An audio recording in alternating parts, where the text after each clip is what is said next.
I thought the diagnoses were done, but they'll always be the same. Penny for my dots, cause you know I'm tryna change. If I ever took a loss, charge it to the game. When we see guys, we don't slang. Any MC, I put them in the grave. I'ma make them disappear like my name was David Blaine. Flown like I'm Little Wayne, came the way I'm setting flames. It's funny how niggas... Anyways, we are... Let's go. Yeah, alright, cool. No problem. Alright, no problem. So all the niggas thought we were going quit. They thought we retired. Or did we just rebrand with a new setup? You know them ones. We're not trying to the game anymore. We had to do a new setup, so we said, "Now we're gonna kill the charge here and come back like this." You guys want to buy tickets unless you know where this is the last time seeing us. No, we're playing. You see us again next week, huh? Anyways, comment, like, and subscribe. I'm not gonna lie, it's good to be back. I missed it. Yeah, it's. I've missed yapping. I've missed it because boy, do we have a lot to yap about. Oh, fuck. We actually have so much to yap about. Oh my god. First of all, how you been, bro? You know, I'm chilling, bro. Man. How is it, like, now that you did a journey from being an employee, getting employed, and then you've been employed for a minute? How are you finding the new gig?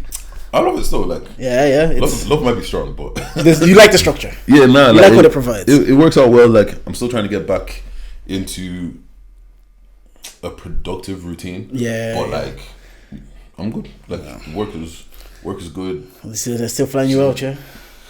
Look, man, I'm waiting for my next trip. whenever they decide they want to fly me out somewhere. You know where I want them to fly me out to? I want them to fly me out to Dubai. How greedy! I have zero business in Dubai. Me too. I want to be flown out to Dubai. How did that thing go? What thing? The interview. Oh, unfortunately, they went with someone with more experience. No, fuck off. Me too. I applied for a job, global role at my company. I said I saw they fly people out to New Jersey. I was like, I don't know what you guys do, but I can do it. Flew to be out too. If you fly me to New Jersey, America, I can do whatever you guys do. And do you know when you're in flow state? Yeah, in that interview, I was like in flow state, killing it. Yeah. They were like, we could do it culture. We just want the people that have actually done training experience. I said, no. Yeah. But I'm calm as well. You know, it's been. Wait, where do we even start? Do we start from? We'd have to start the live show. We recap the live show. Okay.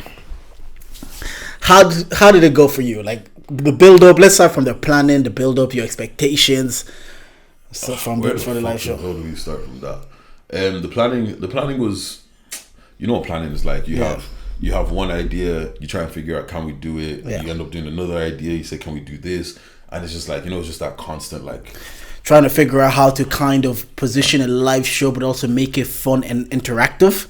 I think that was what we're focusing on, making it like enjoyable for the people there, not just you guys, not just people watching us. So I think the idea we're going with Bingo Beats in the end was obviously it was the best idea. Yeah, we wanted to do the format that like pod for a bit, do a live show, get a live guest, and then do the dilemmas with him, which is a format that's proven to work. I'm so happy that shit didn't happen, man. Yeah, but then we were just kind of like, nah, let's have. No, it wasn't even up to us, to be fair. They weren't replying. Let's be transparent. The guests we're trying to get, they weren't replying. So we just said, what can we do in house? And Bingo and Beats is popping. So we said, why do we not just have a? I think that was a solid idea the way we did it that way, because then everybody had a great time. And the transition, even next weekend, there was even another. And then even on top of that as well, like one thing I really enjoyed about the show, because when you're at the show and like you're working or whatever, you don't actually enjoy the show. Exactly. Like, I am the show. Yeah. Do you get what I'm saying? But with Bingo, bro, you could just drift. Yeah. I was in the crowd doing shots. And then I'm looking for you. Like, where the hell is this guy? Bro, so, I'm at the bar in the back. I'm coming. Yeah, I think also podding on a live show, it feels like it's so difficult because people want to be entertained, but at the same time you're like, we're just having a conversation. Yeah, because what? It's tough. There's some shit that's like, I'm not trying to get into all this serious shit. Yeah, man. Like, we're here for bands. Like, give me the SU topics. Yeah, that's what I want. Pure SU topics. Who sits in the front seat? But even on the actual day, because obviously we linked up early. I'm just like rolling around trying to get shit done, pick things up. It was still very much, we're just all over the place, low-key. Yeah, that fine, because obviously the Saturday you had an event to go to and I had a wedding to go to. So we were like, whatever we've done by Friday, that's probably as much as we can do for it. As good as it's And but even like the car journey up, just two of us. And something I realized, you know what's funny? Like obviously you have, if we get into your birthday, but you have different group of friends, and they'll try to tell me like where you are. And I'm like, so for example, they're like, I think they're just ready to buy a house. I'd be like, I think they're just not there yet. And then they'll be convinced that like, no, this is, and then they come back to me after, they're like, yeah, you're right. I was like, yeah, I see him every week. like you guys, because obviously in that car journey, we're just talking about life and where we are and the things we want to achieve. I was like, this is the element of the pod that like once it's finished, these catch-ups, you're gonna not have them. You actually have to make an effort to do them. Whereas when you have a space where force isn't the right word, you're gonna come together at least once a week anyways. It happens more seriously. I think obviously we're still gonna be friends or whatever, but it's gonna be a different dynamic. I feel like this particular dynamic that we have, I fuck with heavy. Like, it's been great. And it's like because it's as adult friends, there has to be more intentionality because you aren't bound to come to Vision Lab once a week and do a podcast. So you have to show up. I'm not gonna lie.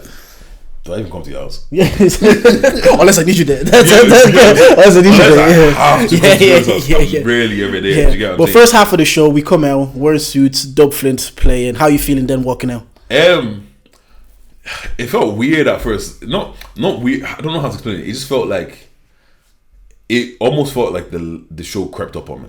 And it's like we were preparing for it for months. And it literally felt like it was like, oh shit, it's here. It's fully here. Like this is the moment we're on stage and we're podding. I'm not gonna lie, for me, the first half felt a little bit. Apparently, it was fine for the people off stage, but for me, it felt a bit. Started off a bit slow. It was a bit awkward, a little bit techy. That's what I'm saying about podding, like a podcast show, because you're trying to have a conversation, but you're also trying to be like funny and engaging. Whereas when we're podding, I don't feel that pressure here.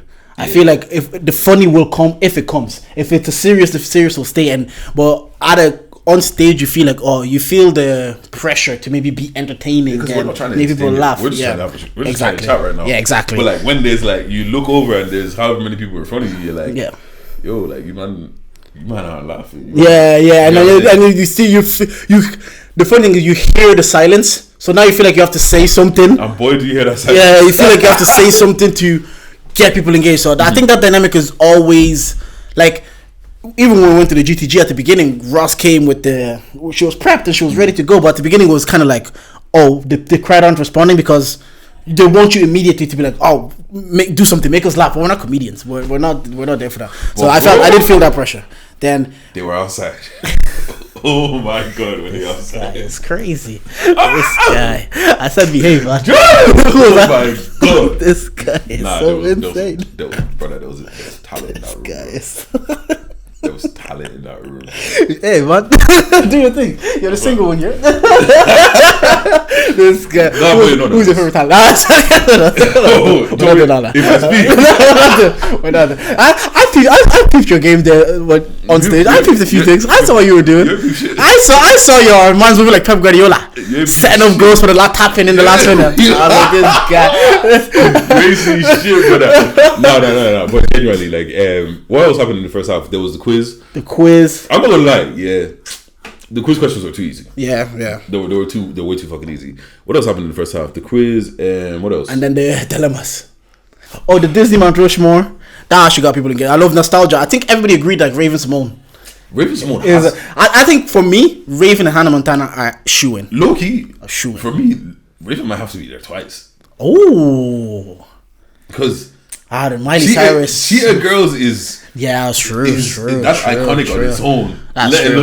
Let alone they got that's what Raven on top of that. Yeah. She might be after that, and I think we did that. I think the people, everybody agreed on Raven and Anna Montana. I think the other two was kind of like people were giving me flipping Zendaya. I was like, what the fuck? I said I threw random.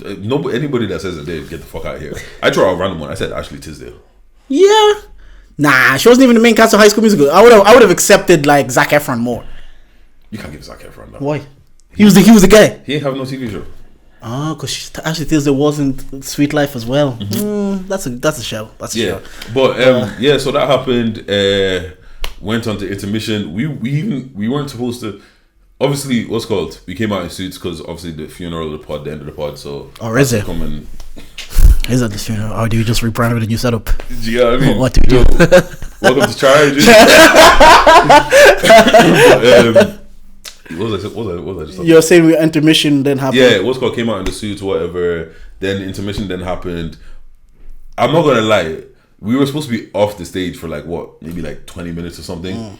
It was popping out there. I said, "Fuck it, I'm going outside." I got changed into the second fit. I said, "Fuck it, I'm good." Go party. Congo Boy was killing it, and then the drummer apparently stayed for like the whole thing. He was just staying for the intermission, staying for everything, bro. He said, "Nah, man, I'm having a good time here." As my hand, I had drinking with the other hand, and it was babes. Of course, I'm going out there spraying people with dollar once. For me, there was only one babe. I love you. And you know what? It's a video you spraying her. Yeah, in the video. So that was a cool video as well. You know what? My whole thing about that day was I just wanted people to have fun. Same. And I had a great time, and people had fun. You alluded to dilemmas, so we're gonna read through every single one we got. Because some of these are people. Your niggas are wild. And also at the start, before we give them, I want to give them a shout out, like Samantha and Sarah. They came, they handed those gifts and everything. So shout out to them as well. Can I ask you a question? Go on. Where are those gifts? I have mine at home. Where's yours? I don't know, brother. Jordan, you saw me after. Yeah, I was in no state. We had to pack the letters on the stage to CITG. I said, Tommy and Chris, come. This guy is chasing. I don't know why he's doing. I was vexed because remember before we went for our chicken wings and pints before. I fucking forgot my chicken wings. Oh, you at least it didn't go to waste. I was like, like chicken wings. I was head in my hand. I was like, God damn it. I opened the view. I'm like, yo, this is Jordan's chicken wings. And he just looked at me. He's like, I was like, what's Jordan gonna do at this stage? Thank God. And also shout out GB, man. Like we'll get into all the thank yous after. Yeah, we'll get into all the thank yous and shit after. What's the name of this app? NGL, is it? Yes. I'm gonna let Jordan read them out because how do I maneuver this? It's just oh wow, brother! I told you this was you. I think that's if it says from that's not anybody we care about. Okay. Yeah, that's also not anybody we care about. Because remember we were together. What is supposed to say? Remember when we were together? I think it starts from here. Yeah, it starts from there. But yeah, no, we're gonna go through all the dilemmas, all the shit. We went through this. What do you do when your girlfriend reminds you so much of your ex? What's up? Come in. Who's that? Sorry, I'm really. Oh no, it's no problem, man. I was just wondering, is there like a cable that could help me get hooked up to the my Mac? That's all. Give me 1 second. Is Ron not downstairs?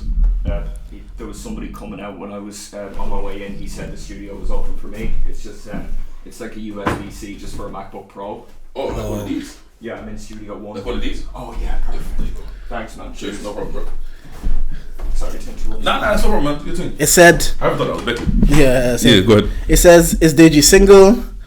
Oh god. Oh no, this is the 100 gorilla one. Jordan, can your wife fight? No. So crazy. The Jordan, can your wife fight? That's so crazy. Spun me with his wife in the building. People are insane. I told her about that as well. I met this guy at a church event. We got talking a bit, but he was busy taking pics for the event. We didn't get to share contact details. I think he's really cute though. Would I get to know him better? What should I do? Just talk. I mean, I have no game, man. First of all, what's it called? No, but I'm guessing she doesn't know. Does she know him? Like, yeah, that's a good point. Find his Insta. Yeah, that's not like hard. A few pics. What's it called? The strategic position. Nah, what's good? You don't have to go there. If you ask about me, the word will get back to him, bro. Just go up to him and tell him you like his face. Also, like, say on your face, don't do that. Just never do that. It says here, are you allowed to date your best friend's sibling? Yeah. You gotta marry them though. Yeah, it's gotta work. It's gotta work because someone said dance battle. Yeah, the person that said dance battle, I was just like, what the fuck? It says, GB, I've been telling you to hook me up on Deji. I'm literally his wife. Abi. Abi. No, but first of all, don't be coming with all this chest. This says, what's your favorite position? How many singlets do you have? Yeah, no. Some of them. Let's see. If I win this trip, no, some of them. I won't lie. This girl beside me is weird. It's weird. How do I tell her to lips me? What? Lips weird girls? Okay, brother. Fam, some of them I was just like, wait. I'm fucking my ex and he keeps threatening to nut in me. Is that a red flag? Okay, some of them we're gonna have to pause. He's threatening your life, babes. He said you're good, don't worry. He's trying to do an offset, trying to do the Cardi B. Bro, He's trying to do an offset. he's trying to steal your youth, babes. What are you doing? As dope as that pill, though. Jordan, what are you doing if your son comes home with a girl he has impregnated? Depends how old he is. Depends how old he is. You know what? I saw that one, yeah. And I was just like, at a live show. What you want me to say? If he's of age, I'm like, hey. Even if it's not, what are you gonna do? Yeah, I don't even want to think about all this. If niggas like 16, niggas like, yo, she's pregnant. God forbid. Okay, did you? How should I move to you? And I'll do it. Come up and talk to me, like, at least. Did you? What's your body count? People were asking. How come we've never seen Congo Boy on the pod? That must have been Congo Boy, bro. Wow, someone actually dropped their number. Someone legit dropped their number. Did you check it on there? Did you check it on WhatsApp? Who it is? I don't think they had a WhatsApp picture. Oh, you tried. I tried, of course. Because you know what? Yeah, should we call it on the pod? I said, yo, who's this? That'll be great content. That'll be great content. It was a nigga that sounds like Pop Smoke. Wait, what? It's just you call. Oh god. If a nigga that sounds like no. Because if it's a nigga that dropped his there's two niggas on this podcast. Who the fuck are you trying to call you? He says, I caught my man texting multiple girls behind my back. Is that cheating? What is he texting about? What, is he texting about collabs and content? Is he trying to like say, hey, come on my pod? Or is he trying to be like, yo, I want Sinyash? What's he texting about? Big Dage, I want you and I think you want me. Let's make it happen. First of all, don't tell me I want you. I want people to have chest that will chat to me. I know Jordan is married, but see, brother, people are so insane. With your wife in the building. When I read that, I was like, what's going on? It's a guy in the all black. What's your body count? What? That's what we wanted. But there's many here to go through. Many. How long should they talk in stage B? That's what you wanted to do. This is not what you wanted. SU conversations. It's what you. Man said he took 3 Viagras, but yeah, there's shout out to you guys, man. Yeah, no. Shout out to you guys. Someone says you're my crush. Yeah, obviously all of that. How do you feel when you get all that thirst? All these women thirsting for you. Yeah, because they have, you got it like that, so it doesn't face it's not like that. What am I supposed to do? Jump up and down like? So guys, I've got gas for less. And I don't want to talk. I don't want to say names. And all I want to say is we live different lives. I don't want to say names, but so sometimes you gotta act like you've been here before, innit? I think that's it. Because if you start shouting about how gassed you are, some girls might listen to say, Icky gets gas for girls' attention. You're a smart guy. But I think that was then we did the dilemmas. That was fun, but it was wild as well. It was funny. Yeah, we skipped through so many.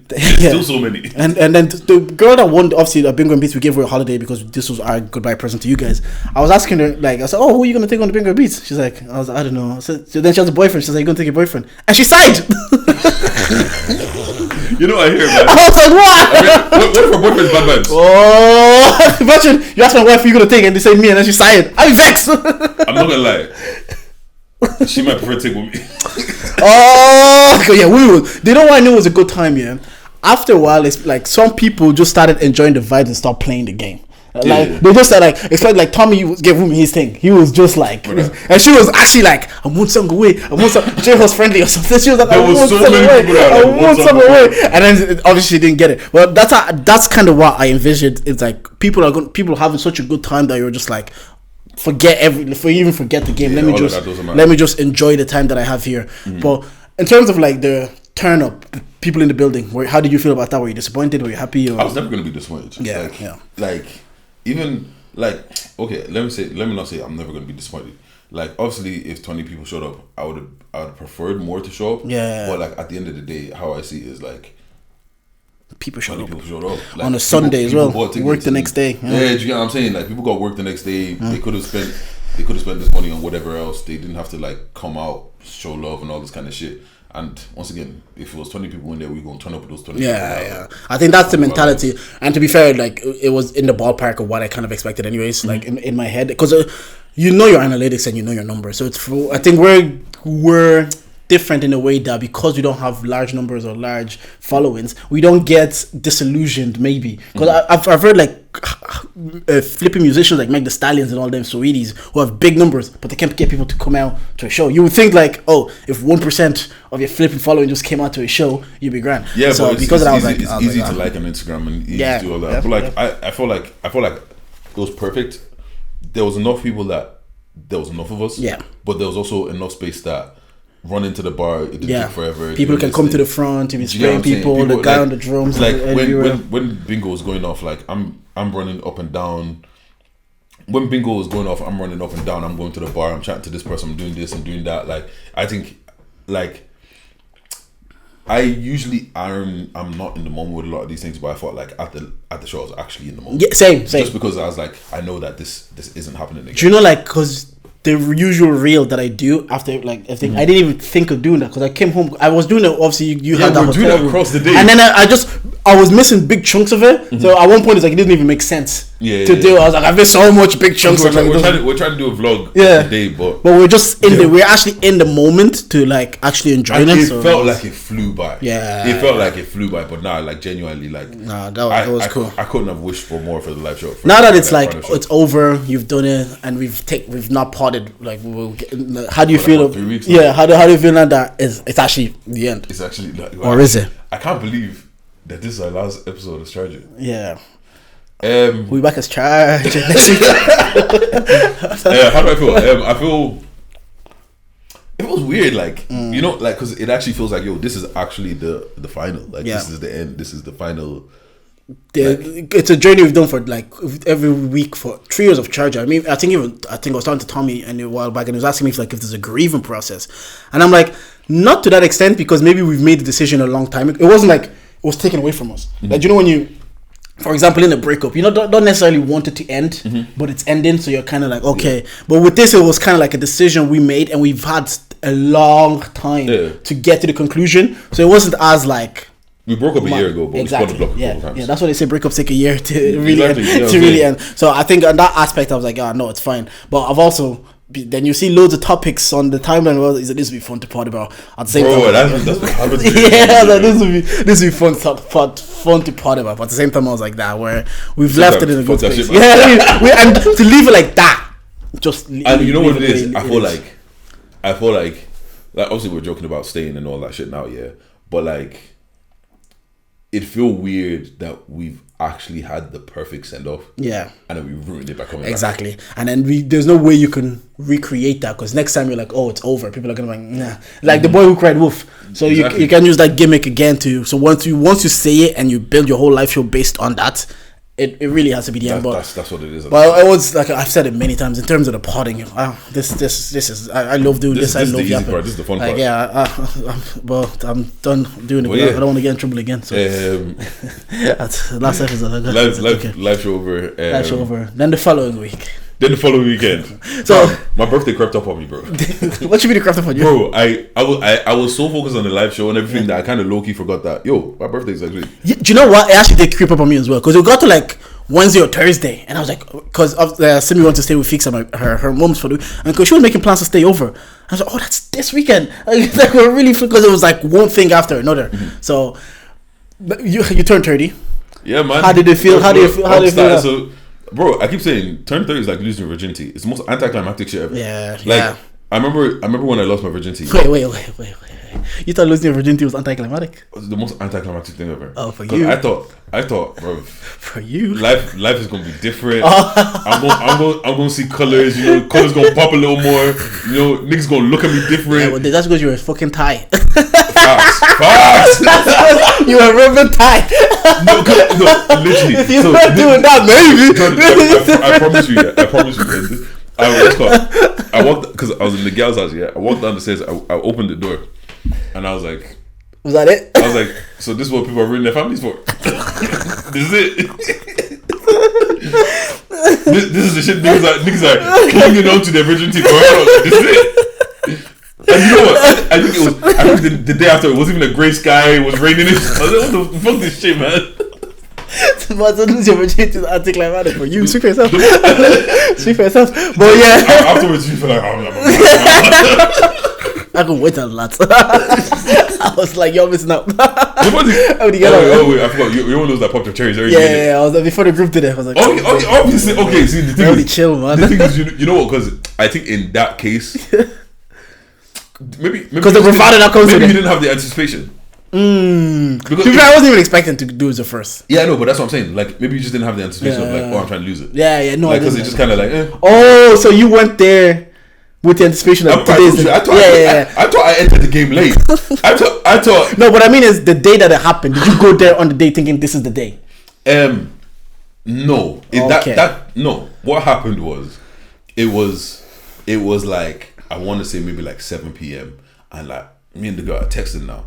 And she's like, oh, you should come over and watch a movie. And like, I had to get a little confirmation, like, are we watching a movie? Yeah, what's a movie? What's a movie? I was like, grab my condoms, bro. Is that, do you know, back then, because I used to. It was in your wallet. No, it was like, sometimes if I knew it was about to happen, you open it a little bit. So you don't have that home, you're fighting.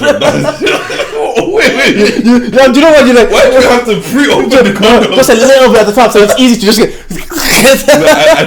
Because I had times that I'm battling it. I was like, why is this thing?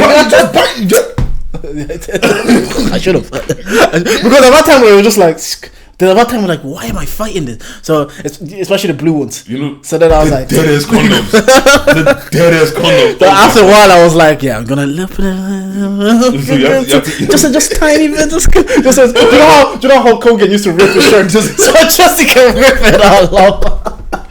That's how you do it. Where's the most random place you've hid condoms in anticipation of? I know it's about to no random, but just under the pillow.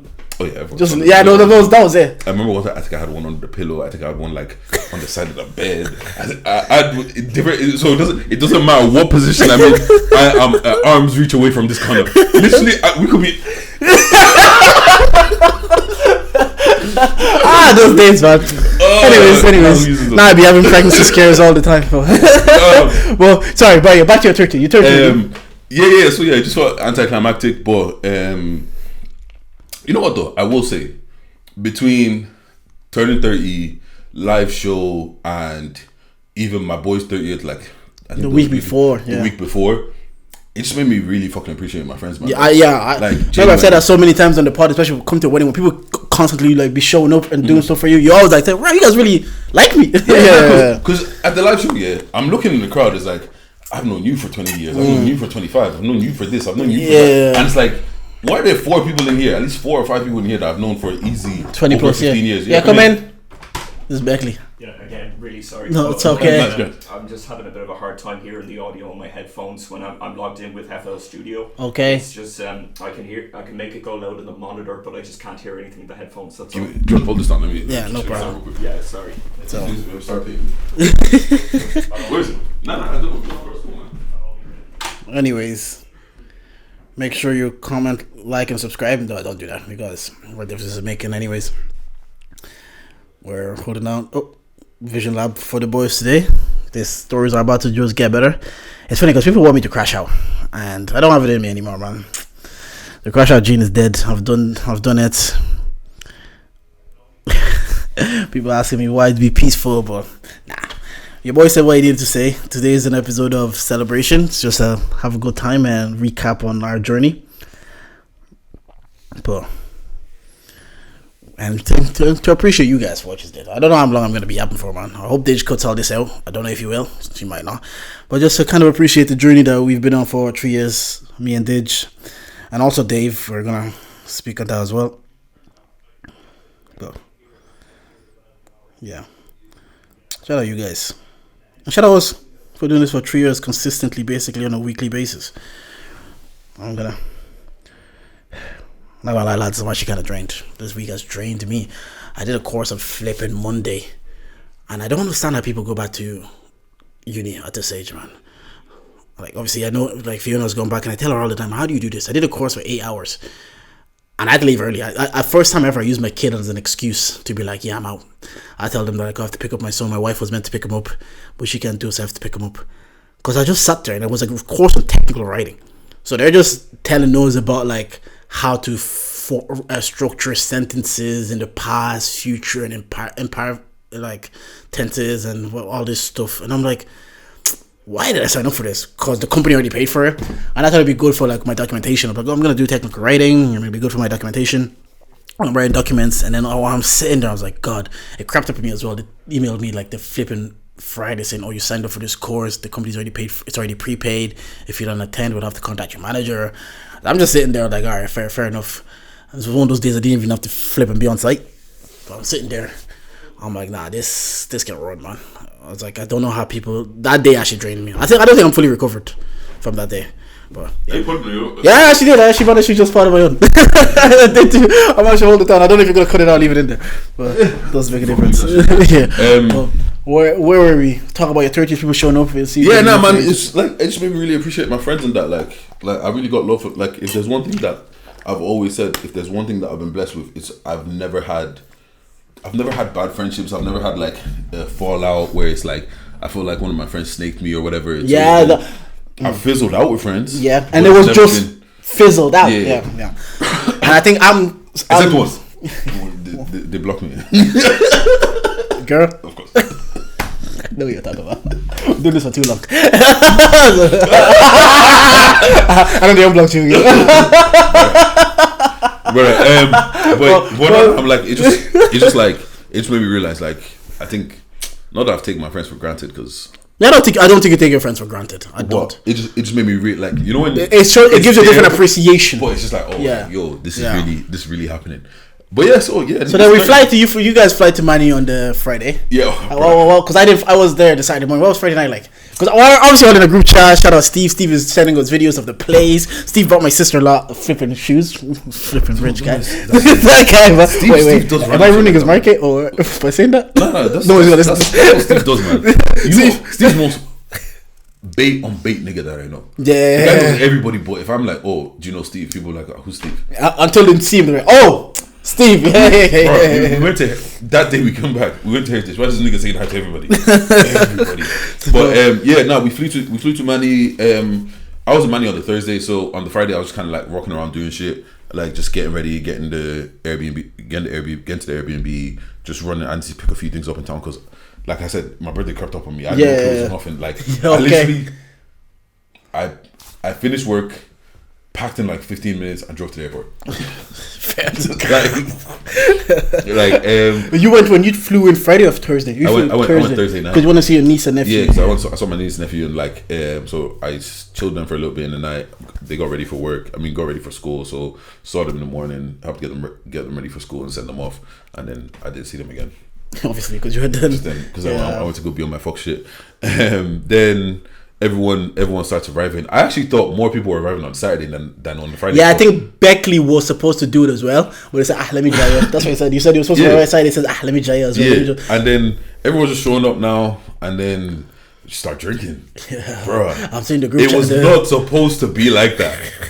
No, it wasn't meant to be one of those I was nights. so glad it wasn't there the Friday night, because at least the Saturday night the energy levels is the energy was low.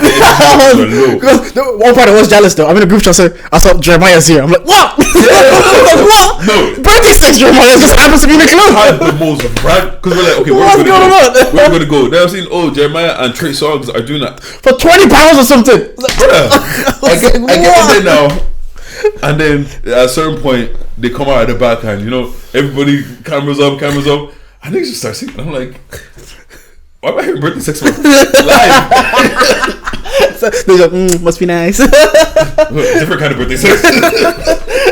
But that was a Saturday. Then that was a Friday. Yeah. So anyways, Friday. So that we end up going out. It's one of those ones where I think everybody ended up getting a lot drunker than we thought we were gonna, because we had a bare drinks, and we're like, I was looking at this and I was like, this drink ain't gonna last. And everyone was like, nah, look, we got bears. I'm like, I know the niggas I'm with, this drink ain't gonna last.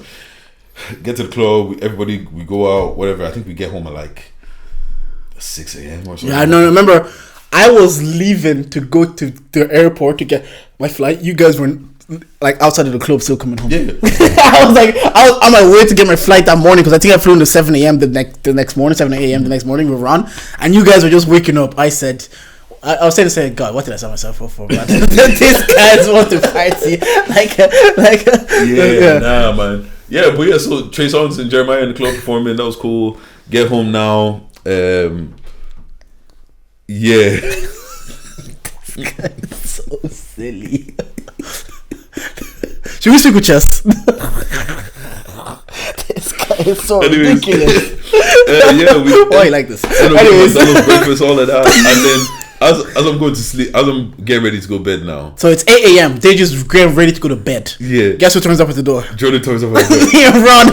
And they're telling me we haven't slept yet. I'm looking at it. I was like, don't we have brunch at like 1 o'clock? By the time you guys leave, I'm gonna be like, we're gonna be late. What's called the Saturday? We go bottomless brunch. That was great. Yeah, I said I didn't think Turtle because I've literally that's three, and that's why I went with Simi as well when I put the balloons on the wall. So you keep saying till the second kid comes. I want the second kid, but please, figure out your start school. My dad, get the 6 already, bro. But then, yeah, Turtle Bay was fine, and also like the best part is like obviously I don't think I've seen Dami since she did our pod. If I did, I can't remember. Yeah, no. I don't think I've seen her since then. I haven't seen her in like 2 years. Nothing maybe surprised me, but what was kind of pleasant to me was like she's a yapper like me. Oh, yeah. so we're just like gisting basically for the whole French. It was nice. I look, you think everybody there was -1 is a yapper. Yeah. And then obviously I met Sandro for the first time as well, and he looks at me and says like, I listen to your pod so much I feel like I know you. I was like, yeah, you do. That's always such a weird thing. Yeah, I was like, yeah, you do. You basically know me. I don't just I say everything. I say everything on the pod. More than some family. Yes, right? Like, you know, virginity story that my own father, for some reason, he wouldn't know. Why would else would he know that story? So yeah, we did that, and then we went to, that was Turtle Bay. Do you also think that, let me maybe give them benefit of that, do you also think an element, because we had it half an hour less and it was such a big group, so they're rushing drinks and everything? I don't know. Nah, I think because what the server was saying to me is that like that's just the way they pour their drinks. Because I'm not gonna lie, these drinks tasted like juice. Yeah. The first time I was like, is there even alcohol in this? Yeah. And like literally, I'm ordering because she was like, okay, for some reason, so everyone was late as you do. We had to even call them and push it a bit and not tell anybody that we pushed it. So I called them, I push it back a bit. So they were telling me I can't do a table of 12. Yeah. So I have to do a table of 8 and 4, and they said they might not be together. So I have 2 separate bookings. So I call and say, hey, by the way, I have a booking for 8 and a booking for 4. Oh, okay. So I have a booking for 12 people, and can I just push it out 30 minutes? The woman says, yeah, cool. I'm getting there now. Everybody's still standing outside. I'm like, why is this nigga standing outside? They're saying, oh, they said you only pushed that one. Why would I book 2 things for the same time? Push out one for but eventually the game was a table. Yeah, and the food wasn't even that great, to be fair. The food wasn't great. What did you get? I got curry goat. Yeah, I got the half wings. chicken Yeah, I saw more in the half chicken. I said, "Well, give me." The half chicken looked lame, but yeah, the drinks weren't there, and so the woman was like, "Oh, what you can do is order in rounds instead of everybody having their own type of drinks, because that's going to take the bar too long." Yeah. So I'm like, all right, cool. Order a round. As soon as that round comes, order another round. I just kept doing that, and still, I don't really think anybody got drunk. Yeah, well, I got a bit buzzed. Not gonna lie to you. But your dad's side. I got a bit buzzed. And I was like, I'm having a good time right now. Yeah. Then we went to the Cube. Cube was fun. The Cube is great the date, ideal first date. You got smoked. Oh, we got smoked. The in-laws got smoked. And it was funny, people found out that Irene is my in-law in real time. Yeah. Tasha was like, I see it now. Yeah, it was so funny because I'm like, yeah, throughout the weekend, everybody was like, oh yeah, you guys are like in-laws. Yeah, because I was like, oh, yeah, that's somebody's sister. And they were like, I see it now. Yeah, no, the Cube as well. No, the Cube is too late. I got that back. I need to lock in when I go back. If there was ever a time to do double date, well, none of my niggas want to do double dates because they think I'll be doing too lovey-dovey. I don't want to be doing lovey-dovey. I want to beat everybody. I'm competitive now. Take the nigga with the kid. Obviously, when the kid is that's what you think. To be fair, Chris would be a good one to take it down. Yeah, but Chris wins every time. That's why I'm practicing bowling. He's the final boss. That's Chris. Chris wins every time. He's the final boss. I want to beat him. If you're on a date, and Chris beats you, what's he get the ick? I can't let him. I have to be like, yo, bro. You have to at least make it. At least have to be close. Yeah, no, he can't wash me. Because if you wash, because after all the shit talking I've done as well about bowling, I went bowling we did to do with Sam and Mel. So the first game I was like, This game, I have to find my stroke. Pause. I say, well, I probably, but the minute I find exactly how to, I was like, it's over. Yeah. And you know that thing where I told you, when you talk shit to people that aren't used to that, they melt. They melt. And I was like, well, you got to pack that shit up, though. So yeah, and then we went to the Cube, quickly went home, went to Popeyes. Popeyes overrated, man. Oh yeah, I've been to him. Popeyes, I don't know. The only place that, the only food branch that I've had that was even close to the hype, Chick-fil-A. I actually, was that the one to give the biscuit as well? No. Oh no, that was in America. I had it. I think they give you like a scone and they call it a biscuit because in America. Yeah, but that's Popeyes do that. Oh, okay. I think a better place to do that. Yeah, Five Guys wasn't that great either. Five Guys overrated. And In-N-Out wasn't that great either. Overrated. Yeah, I didn't. I thought it was just a burger. I was like, why is the guess crazy high quality burger either? So Popeyes for me was the best. Then we got there to start. Then after that we went to the African restaurants. We came home. Yeah, it's the reaction when people saw African food. That's why, like, I say this about Beckley now. Beckley's like the most unintentionally funny guy that I know. Just the way he reacts like an app sometimes. Oh my, that food. I like that food, bro. Yeah, no, but food was slapping. So anyways, get home. Everyone's eating, having food. But now, obviously, people probably went to sleep at like 7 a.m. We're probably back up at like 10. So not much people had a lot of sleep. Yeah, niggas are a little bit hungover and shit. Now, and you know the one thing I always say, if you're going, you can't, because the minute you stop and you say, let me just lie down for a second, you crash and you can't pick the vibes back up. Yep. And then that night, I was looking for somewhere to go because I wanted to get a table at Avon Lounge or whatever. That club, yeah. And I was trying to explain this to everybody, but I think people think I'm being dramatic when I'm like, if you don't have a table in that place, it's a long day for you. Okay. Like, you just get there and you're just standing and like people are just walking left, right, and center. Like, do you get what I'm saying? So we get to the club now. Mario walks in. I was like, which Mario? Let me love you, Mario. The guy, do you know what? That is such an example of like, if you have one phenomenal classic, you're grand for life. I actually don't think I know another Mario song. Maybe one more. Wait, what's the other one? One more. Just Friends. You probably have one. No, just the friend. That's it.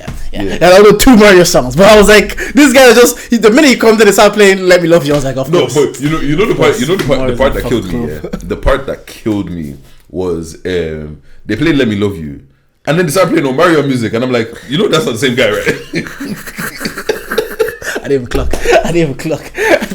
The funny part, I got to that stage, yeah. Then we went to sit at the back. We finally got like a seat area. Do you know how? And Mario comes next to me and he's watching the NBA playoffs. I was like, all right, I guess this is what we're doing.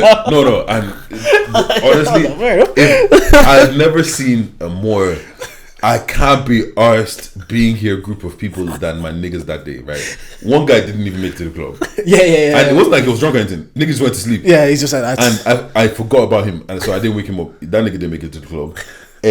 I'm not gonna lie, the vibes were low because like when we got there, and I'm like, I'm not standing here, so I was like trying to finagle and go around, move around, trying to see if I can sort something out. Finally sorted out the back, shisha, whatever, and then these just niggas are just two of them are sitting there watching NBA. The Clippers were playing the Nuggets. We're the club.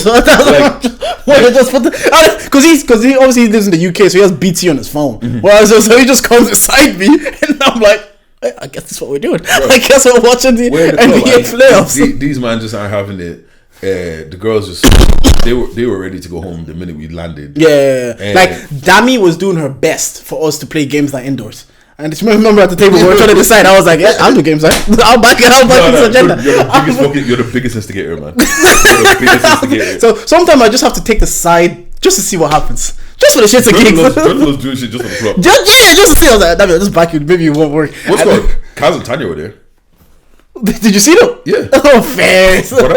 Kaz is incredible food. Yeah. Oh my god, she is that Babylon Slayer, I guess. But then it got to like 3 a.m. and I could feel myself like say, I'm gonna fall asleep here. I told guys I'm going bathroom. Order my Uber. Went home. No, and the funniest thing about it is, right? Jordan's walking past me, right? And I see in his eyes, I'm like, this nigga's going home. But he's like, I'm going bathroom. I was like, okay, let me give him benefit of the doubt. I want probably not anything more than 15 minutes later, I get a text from Jordan in the group chat. Anyways, I'm home now, Sha. Keys in the lockbox. So, because I was like, if these niggas think they're going to stay out at 6-7 a.m., I am not the one. I am not making Honestly, it there. I'm not gonna lie to you. When I originally got there, I was like, if I couldn't pattern anything, Yeah. I was ready to be out, and the DJ wasn't the greatest. Yeah, you're right. But and then after, because I was obviously in my head, I was thinking like you guys would want to do a repeat the night before. Then I found out you guys came home like an hour later. I was like, could have waited because the taxi could have waited. But the Uber, I saw £7. I was like, I'm taking that. If I looked at Uber, I saw £30. I'd be like,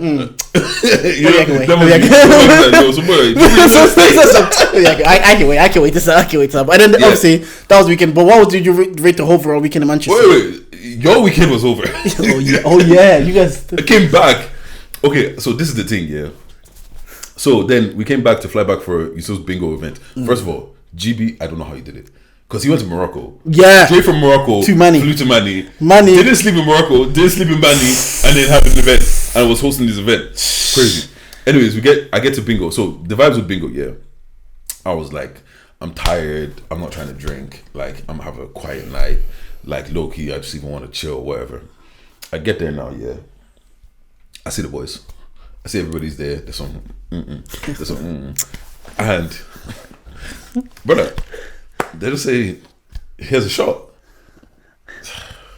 Come on, I told you, I'm not trying to drink today. Okay. I told you, I'm not on that vibe. Like my vibe is low today. I'm on a chill thing. All right, brother.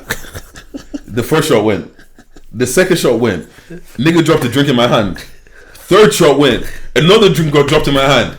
I was like, okay, we're here. We're here. Might as well lean in. Might as well double down and lean in. I'm not going to lie to you. Right now. I'm not going to lie to you. Bingo was my favorite thing that happened the whole week. Oh yeah? Not even close. In Ireland, even. See, that's why you know we can have these vibes in this country. Not even bingo. First of all, Jesse was. You know what? Jesse that day is why the niggas, everyone was like the best DJ in Ireland. I hear. Jesse was on fire. Yeah, he was on fire. So like between the drinks, the vibes. And who else but the sex god? Jordan, ask me if I crossed out one game. But that's the thing about bingo. You can forget there's a game. I didn't give a fuck about the holiday. You can, like, who knows? You could have won. I probably could have. I didn't give a fuck. That's what I was saying. Even about our show, there's people that forgot that there's a game actually going on as well. I'd be so vexed if I brother. No, like those. Like I can't tell you a single person who won anything. Anything, bro. Also, that holiday was Milan, was it? Yeah, Milan, yeah, bro. But I'm just like the vibes were. I keep telling AJ and GB they have something special. Yeah, like the vibes were immaculate, brother. I'm seeing random white people in here. I'm seeing like because they go to love a good local bingo. Bro, there was like a 40-year-old black couple. Nah, they have to be. They're easily mid-40s, probably early 50s. Why are they in here chilling? They have vibes in, bro. And that was also a banker, wasn't it? So people want to be bro, outside. Yeah. And then that after party didn't end till 3 a.m. Jesus. In the same venue. Jesus. Tell me, I go home at like 6 o'clock, 6 a.m. Of course. Like, of course. And then that means that whole next week was a write-off. Brother. the whole Monday. I think I just texted you the day after. Just to debrief, let's say, because I was into 90s babies, what you call him? Temmie told Ty, because Tyreek was on it. Temmie was telling Tyreek he misses the debrief when his single friends go out. And then they want to say, hey, what was the party like? So yeah. But I was like, yo, you have a good time, bro? They just like, yeah, I had a good time. I was like, yeah, fair enough. Great time. Incredible time. God, I can't speak how I want to speak. I can't. The thing that's so funny about this is, I didn't even brief you. I didn't even debrief you what actually happened. But yeah, now look, all in all, great weekend of 30. So now that you're 30, yeah, great weekend. Great. One thing I'm gonna see the question that I think they asked Jones this when he turned 30. What did you learn from your 20s that you'll be taking into your 30s? Like something you did, I'm like, all right. Like I'll give you an example. For me, a lesson I learned in my 20s that I've taken into my 30s is like not kill your ego, because I think ego is important for men to have. Pirate ego, I actually think you need it. It's like control ego, because if you let your ego control you, it can actually destroy. Like I've let in my 20s I would let my ego play up. Like Simi will say something and I'll get egotistical about it, start doing bits. So then I learned in my, it's like, okay, I can't do that anymore because it's actually detrimental to me. So from my 20s, I don't want to say kill ego, because I don't see ego as a bad thing. I actually don't. I just feel like control it. Yeah, it's like that's one thing I learned. I was like, okay, now that you're a 20s, you need to control your ego, because you need a bit of pride and ego. Because when I hear men, I see stories of like, oh, some girl paid her own bride price so forget to marry. I'm like, where's your pride and ego that you're letting gal buy your own? Like, oh, it's just icky to me. So you need especially as a man, I think you need a bit of pride and ego. So that's why I ask you, like, going into from your 20s to your 30s, what's one thing you were like, okay, I'm gonna take this on? I think it's probably just being more intentional. Like, because I could have because I organized my weekend. I could have let someone else do that. And that's what was happening. I was like, I actually need to be more intentional just about doing things. I've let so many things go, so many opportunities, situations go, just because I'm so laid back and like, it'll happen when it happens. And then you realize, a year's gone by, you haven't done what you said you were going to do. A year's gone by, you haven't. Like, do you get what I'm saying? So it's just like I think it's just about being more intentional. And the other thing is just have peace, bro. Like, so that's a lesson forever. There's in this life, sorry about it. have money. This life. But I think it's just really like, because I'm not gonna lie, I felt 30 for years now, like but I think it's just one of those situations where intentionality. That's actually a good one. That's a lot of people should bro, probably take that on as well. Things just don't happen when you're an adult. Like, and for somebody that a lot of things just happened to me, a lot of things were missed out on than, like, I feel like, how can I explain this? That probably makes sense. It feels like sometimes, I'm watching my life happen. Okay. Do you get what I'm saying? It You're feels a spectator like I'm sometimes, like I'm in my brain and I'm just watching things happen, as opposed to like, if you just pushed this, I could have done all of these different. Like, I keep saying I want to jump out of a plane, and the only thing that stopped me is me. Do you get what I'm saying? Just shit like that. So it's like, I think it's just about being more intentional about everything that I got going. That's on good. That kind of shit. Wow, that's a good debrief of the weekend. So on the pod, I want to ask, if people say, do you think Cittg was successful? What do you think?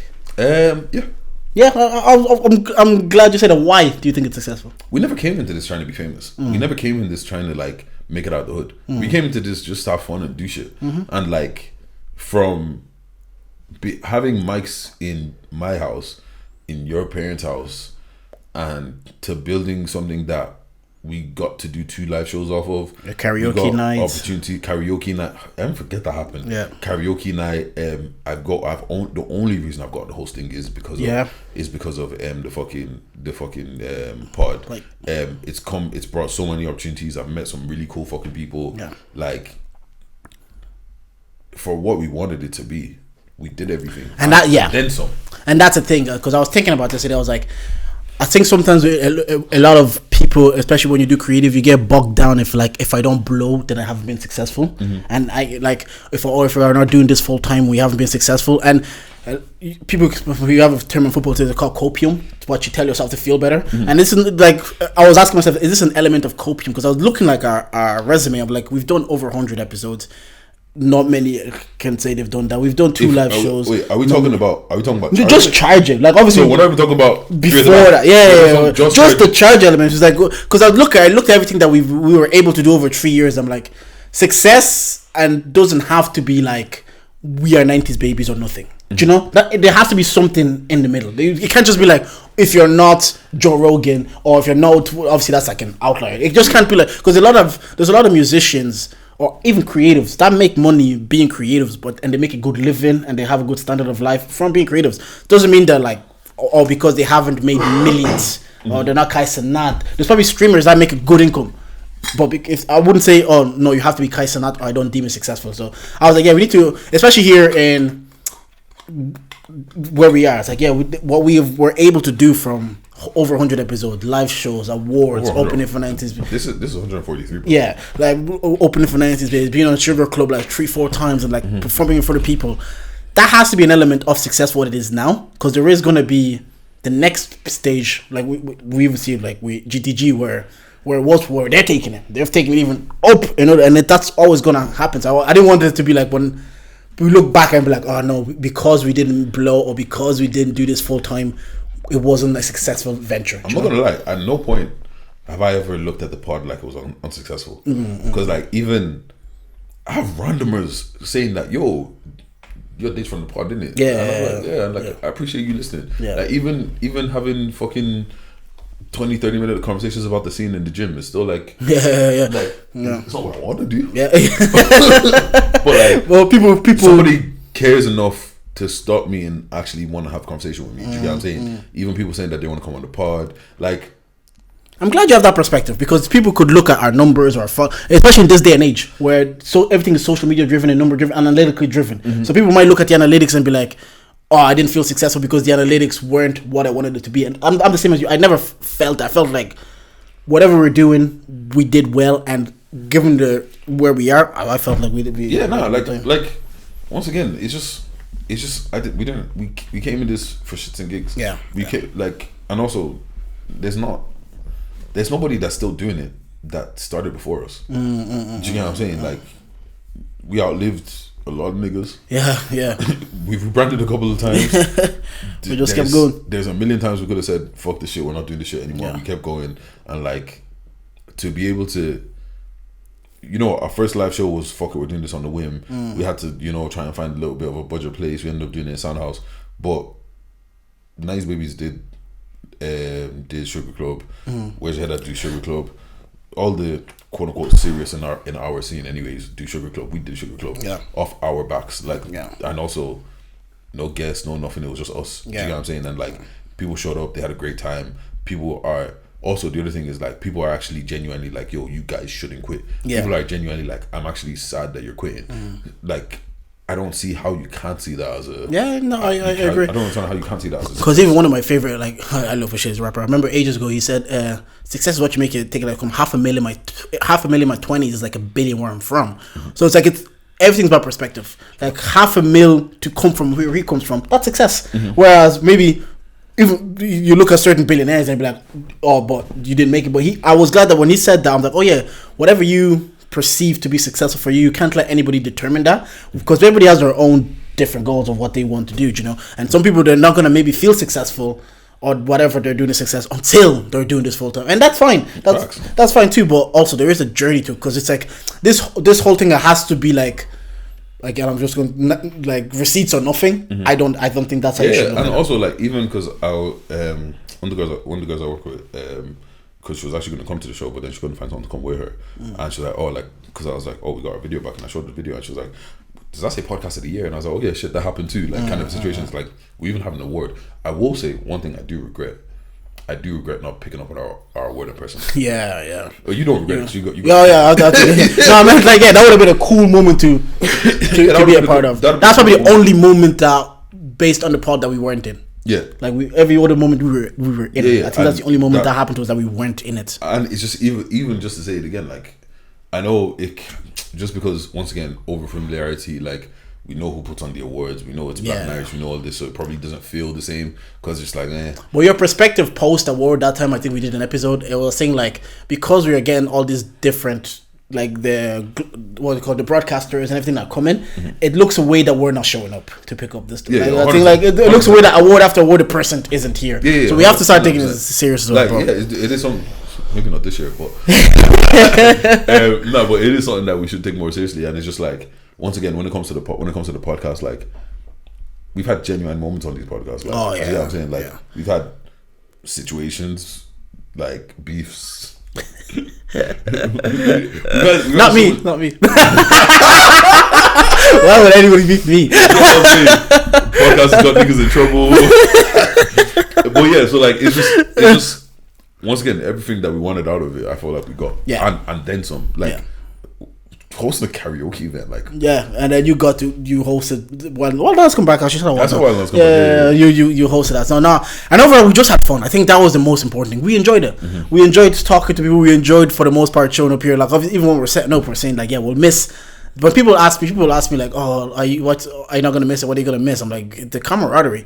Like, I've said it many times. Like, just, it's like being in a dressing room and you're laughing. And one thing I want to say also, like, we made loads of friends along. Like, anyways, I don't know about you, but I've made a couple of friends along the way. And even Ron and Beckley coming, travel. The fact that they've traveled with us now, those are our boys. Oh yeah. Those are like our boys now. That's actually my boys. Because and it wasn't like they didn't even. Really was not hesitant. You dropped it, everybody were like, oh, I'm on it. And Beckley even went a day early, so I was kind of oh no, because Simmy's been telling me for ages like, those are my boys, but I'm not quick to claim people as friends. Like, I'm not quick to claim people, because even Dave, I didn't want to claim him as friend too quick, and remember he was getting a bit bothered about it at the time. There's my guy now, but like, I'm not. That's the boys now. I'm not quick to claim people as friends. So Simmy's always like, she's always the one telling me like, you should meet up with the boys. You boys should do something. You're that side. You guys should go paddle. I'm kind of like, we're cool, but like, are we that cool? I'm always the same. That's right. Like, even once again, I didn't consider you one of my boys until Dave left. Right? Because that's when the chemistry actually started. And Like, I've known at that point I'd already known you 10 plus years. There you go. So then when they even like having them and actually making friends with them, because those boys have came to my house, they came to my kids when I brought them to church, they brought him gifts. So those moments, you like you were saying, you remember these people and they show up whenever they can to show up for you. So I'm like, to actually even just make actual, and I've had the real conversations with like Godi, Tommy, Ross, you know, like people have actually. Those are like my favorite parts. There's some of the connections I've made with people and some of the conversations and the knowledge I've gotten out of it. And some of the opportunities we've given to some people. Like, Harry wasn't doing clips before us. What did that guys do, man? I actually do. On the show, Harry. Just text me that but I think it's just always been.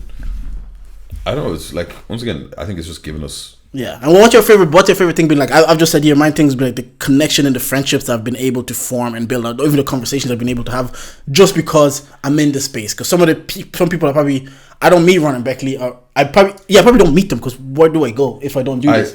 I promise you for a fact right now, I will never meet Ron and Beckley outside of the funny part is, on that holiday, Tash was looking at them saying like, "Oh yeah, I know you. You guys were in the same track," and they were like, "What?" And nobody didn't recognize. I was like, "Ah, see," I was like, "See, niggas," because it was snow bunnies that you guys were. I was going too hard on the snow bunnies at the live show. There was a couple there. Ruby literally texted me like, "Yo, did you chill out? There's wife and girls here." Well, that's kind of been my favorite thing about doing this. To be honest, it's probably the same. Like, I think the human connection is it can never be matched. You know what I'm saying? Like, I don't think there's anything else that can beat that. Because like, if it wasn't for that specific thing, this pod would have ended. That's true. If it wasn't for a time like, oh, I'll just get to talk shit today, and I'll just get to see the lads, and we can fuck a sec. We did Secret Santa, like as men, as real men. We did Secret Santa. I'm surprised that any of us got gifts. What was one thing that you tried to pull off that we failed miserably? Was it Secret Santa initially? There was something you tried to pull and it just failed miserably. Maybe it was Secret Santa. Wait, hold on. First of all, let's put it out there. The Secret Santa was a fail. Oh, was it? Yes. No, because remember, we're supposed to go out and do a thing. Yes. And nothing ever ended up happening. Because nobody would plan it. That's why you have to be intentional. You know what I mean? That's why you have to be intentional with the shit you do. But yeah, it's just like, I just have, you know what moment I remember the other day? When you were talking about failing exams. Exams, what did you just know? My brain malfunctioned. In real times, I was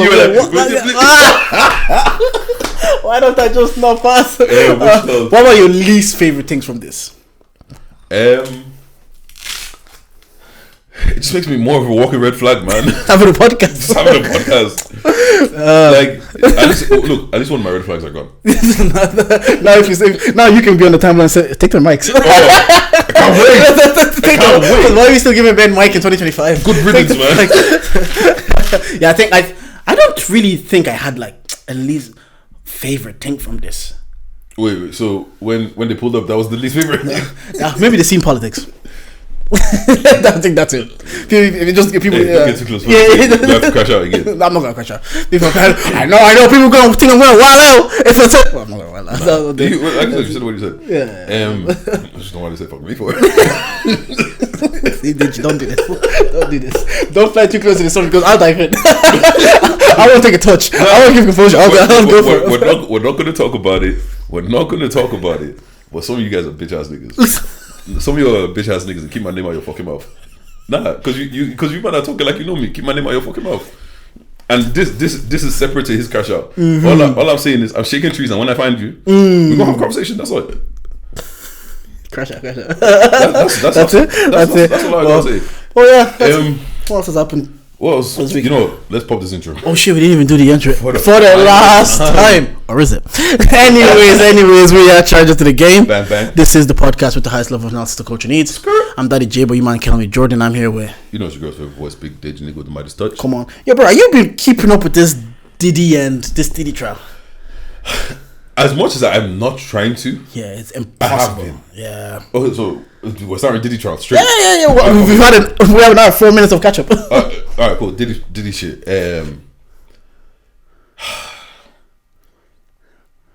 Okay, are we going serious or are we joking?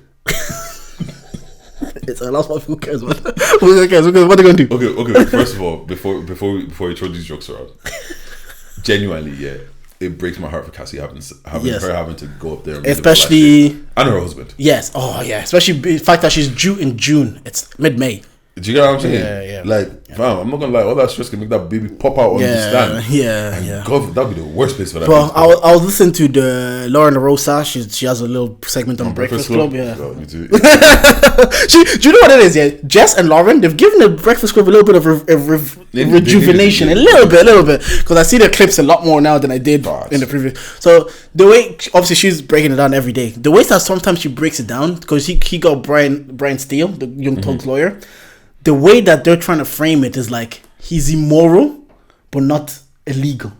And I was like, that's a crazy angle. I know. That's not true. No, because it's like, yes, we were toxic. Yeah. Yes, some violent shit happened, but we were both in this shit together. Yeah.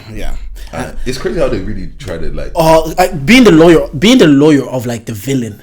That's a crazy like, and because you still have a job to do, but do you think if they've probably done it, like that lawyer's probably done it so much that he's just numb to it. He just sees it as a job. Like he's probably presented so many villains. He's like, yeah, I can just do this. Yeah, because at the end of the day, I got to feed minds. Yeah, it's true. That's true. And to be fair, like, because they said they presented all the like they even got they talked about the video. They got the security guard to come on. They said you filled out a report. Why was this missing? Why would this? So they basically made him like an invalid witness. But I think what Charlamagne was saying on the thing is like because the jury have seen that video.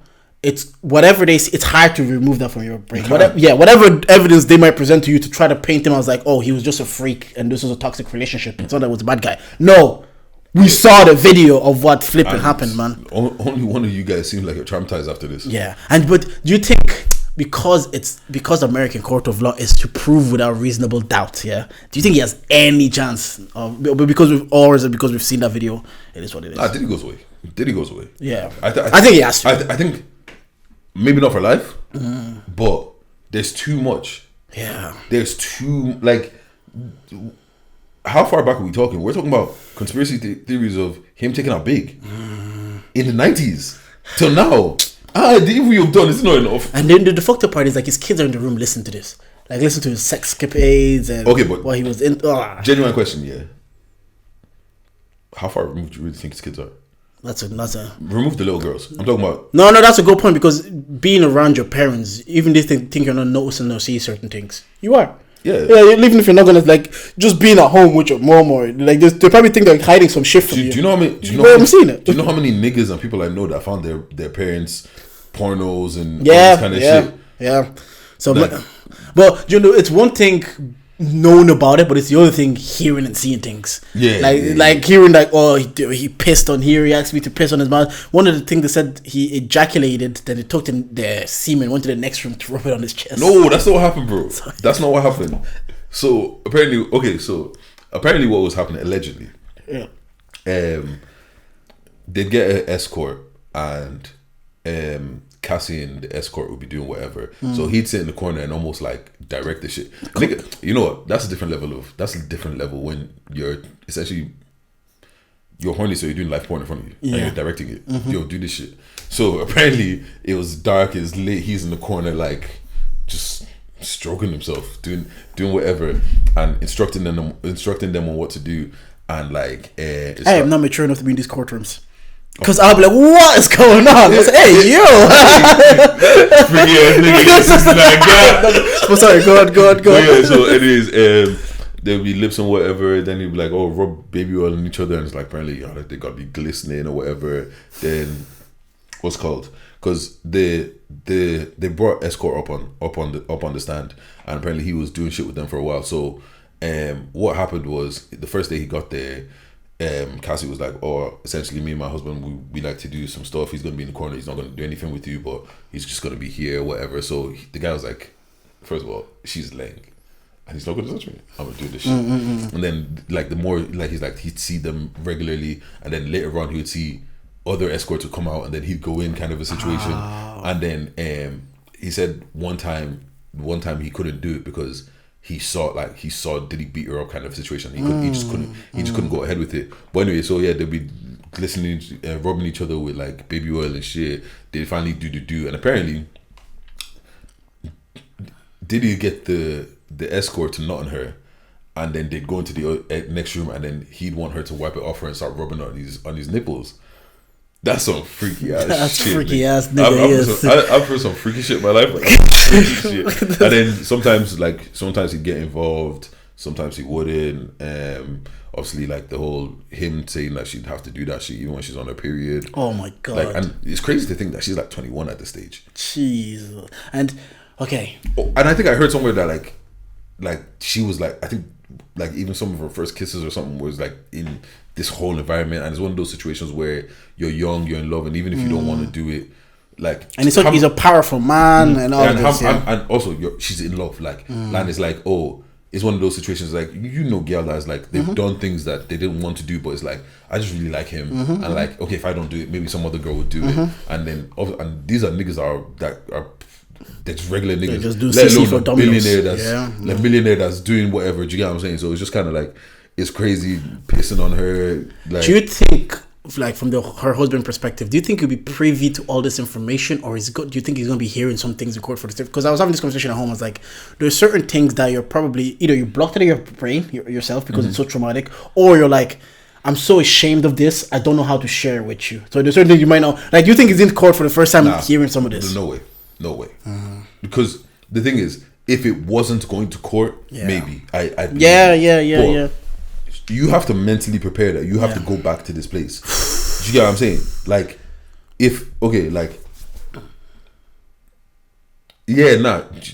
there's no way, because we know this is coming. We've been knowing this is coming, and you know when they go up there, they're gonna try and destroy you with whatever.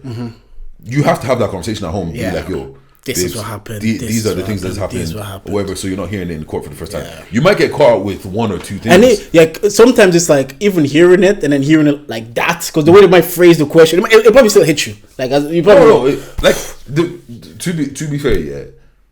Just even if I was her man, even if I've heard all this shit a million times, just seeing my pregnant wife up there, reliving her trauma and having to speak and watching somebody try to like tear down her character, that already is heartbreaking for me. Like low key, like not even low key, high key. That's heartbreaking for me. Do you get what I mean? So I wonder how long this whole thing is gonna go on for. You know, court cases go on for months. Yeah, and like, they're gonna be because there's still gonna be other people. Oh yeah, the Tug one went on for ages. The Tug one, that was Rico, but still, but this is the lot that's happening here, and I think is this Rico as well. I don't know if this was Rico, but because there's a lot of like, obviously after the whole thing, a lot of people came out with lawsuits or whatever. Obviously they dropped those, but these ones that they have, I think he's gonna go away for a very long time. I don't know. Like sometimes I don't have not just the justice system, maybe the American justice system. I don't have faith in the justice system. Exactly. So sometimes I'm skeptical, just naturally. Because also the other thing about it is like, Cassie was out in like what, 05? Yeah. That was like 20 years ago. How much shit are you reading? Is he the one that did You Got a Long Way to Go? No. Yeah. Is that her? Yeah. No. No. Because I be getting her mixed up with Mary as well. I think I be getting her mixed up with early Ciara. But yeah, nah, I don't know, man. Like the whole thing is just crazy, and like I feel like this is still just one aspect, right? And the only thing that I'm kind of like, do they get him out? Does he really go away? It's just because we keep remembering that this isn't just about him. What about all of the other people that are supposed to be involved in all this kind of shit? Because even now, like, not to do conspiracy, but because apparently Tory Lanez then got stabbed in a jail and he was supposed to testify or something. No, what happened with Tory? Okay. What happened with Tory is new evidence came to light. Oh. So the security guard. New evidence based on what? His case with Meg or his case with Meg. Okay. So I think the driver or the security or whatever came out, because remember he didn't end up testifying. So he came back, apparently his conscience got to him or whatever, and he was like, "Oh, what actually happened is Meg did. I mean, what's called Tory didn't shoot her. It was Kelsey, the friend, that shot her. Him and Tory got in a little scuffle with Kelsey trying to get the gun off her. He went off 2 more times, and that's what happened. Tory never actually shot the gun. Oh shit! Yeah, so that's apparently what. So is he gonna be freed? I don't know, because I just heard he got stabbed 10 times in jail. Brother, apparently they tried to kill that nigga 13 times in jail. It was like 13 or 14 times. They tried to kill that guy, bro. Jesus, which is insane. So if what the driver is saying allegedly is true. You got free. Yeah, you're doing time that he wasn't even meant to be doing. But things I will say though, yeah. Once again, I feel like the whole Tory Meg situation is one of those things you're never gonna know what happened. Like nobody really knows what happens. You know what I'm saying? However, right? If I in my chest know that I didn't do it, I'm not shutting the fuck up. Because not that he took the shit laying down, but you would still, brother, I'm shouting from the head. I'm shouting from the because you're in jail now doing time that you know in your heart you're not meant to be doing. You know what is the worst kind of time to do? See, if you're just regular nigga and you go to jail, that's bad. I'm living a lavish lifestyle. Going from being a millionaire to being in jail. That guy was like, would you know when they say like highlights of the pandemic? He was highlight quarantine TV, quarantine radio. It changed. And that was more famous than his music. Like it's like getting people coming on. I was like, people like, she got milk. But no. But yeah, like so. Nah, you know it's actually that's actually mad. And then the last thing that happened. You have you kept up this DGD and Ailey everything? I haven't kept up with it, but like it's always just there. So apparently she's a legend that he was physically abusive to her now. And like she was posting like screenshots or whatever, like of bruises and like a chipped tooth and something about like I think she came to drop off. I think either she came to drop off the kid or he came to pick up the kid or whatever. And she was like trying to buckle the kid into DGG's car or whatever. And apparently, allegedly, he was like shouting at her, getting handsy with her, and like pushing her or some shit like that. Like so, but then there's also a theory there of like she's just not that she's fabricating this shit, but it's just like she's tried different angles to try and portray him in a certain way. Villain. As the villain, and also Halle's that's Beyonce's little protege, what's called the golden child on the internet. As a man already, once you come up against a woman this long, especially let alone a woman that people like. Do you know what I'm saying? Like even when he brought Halo onto Kai's stream and she's tweeting like I didn't give permission for my kid to be on the stream and blah blah blah, and then so now she went to the courts. And she has a restraining order against him right now. We've just did on this pod. I was even gonna say Cardi B did hard launch, but I said that's a man. Yeah, she went to the basketball game with Stephon Diggs to the Knicks game. Man was grabbing her neck, kissing her. I was like, all right. I know it was vexed. Man tried to put a baby in her so she would stay, and she still lives in Stephon Diggs. Why do you know so much about this shit? That's the thing. They live it out in front of us. What? We're like, and the thing is, because the way the algorithm is, like we're saying, you just can't miss some shit. You will scroll twice and you'll see the because it's probably getting so much traction. So the algorithm is telling you, oh, you probably want to see this too. So it's hard. It's way more difficult to just ignore stuff than it probably would have been 5 years ago before the algorithm feeds. I remember seeing them saying that apparently he cheated on her already or some shit like that. Who? Steph, I saw that as well. That's right.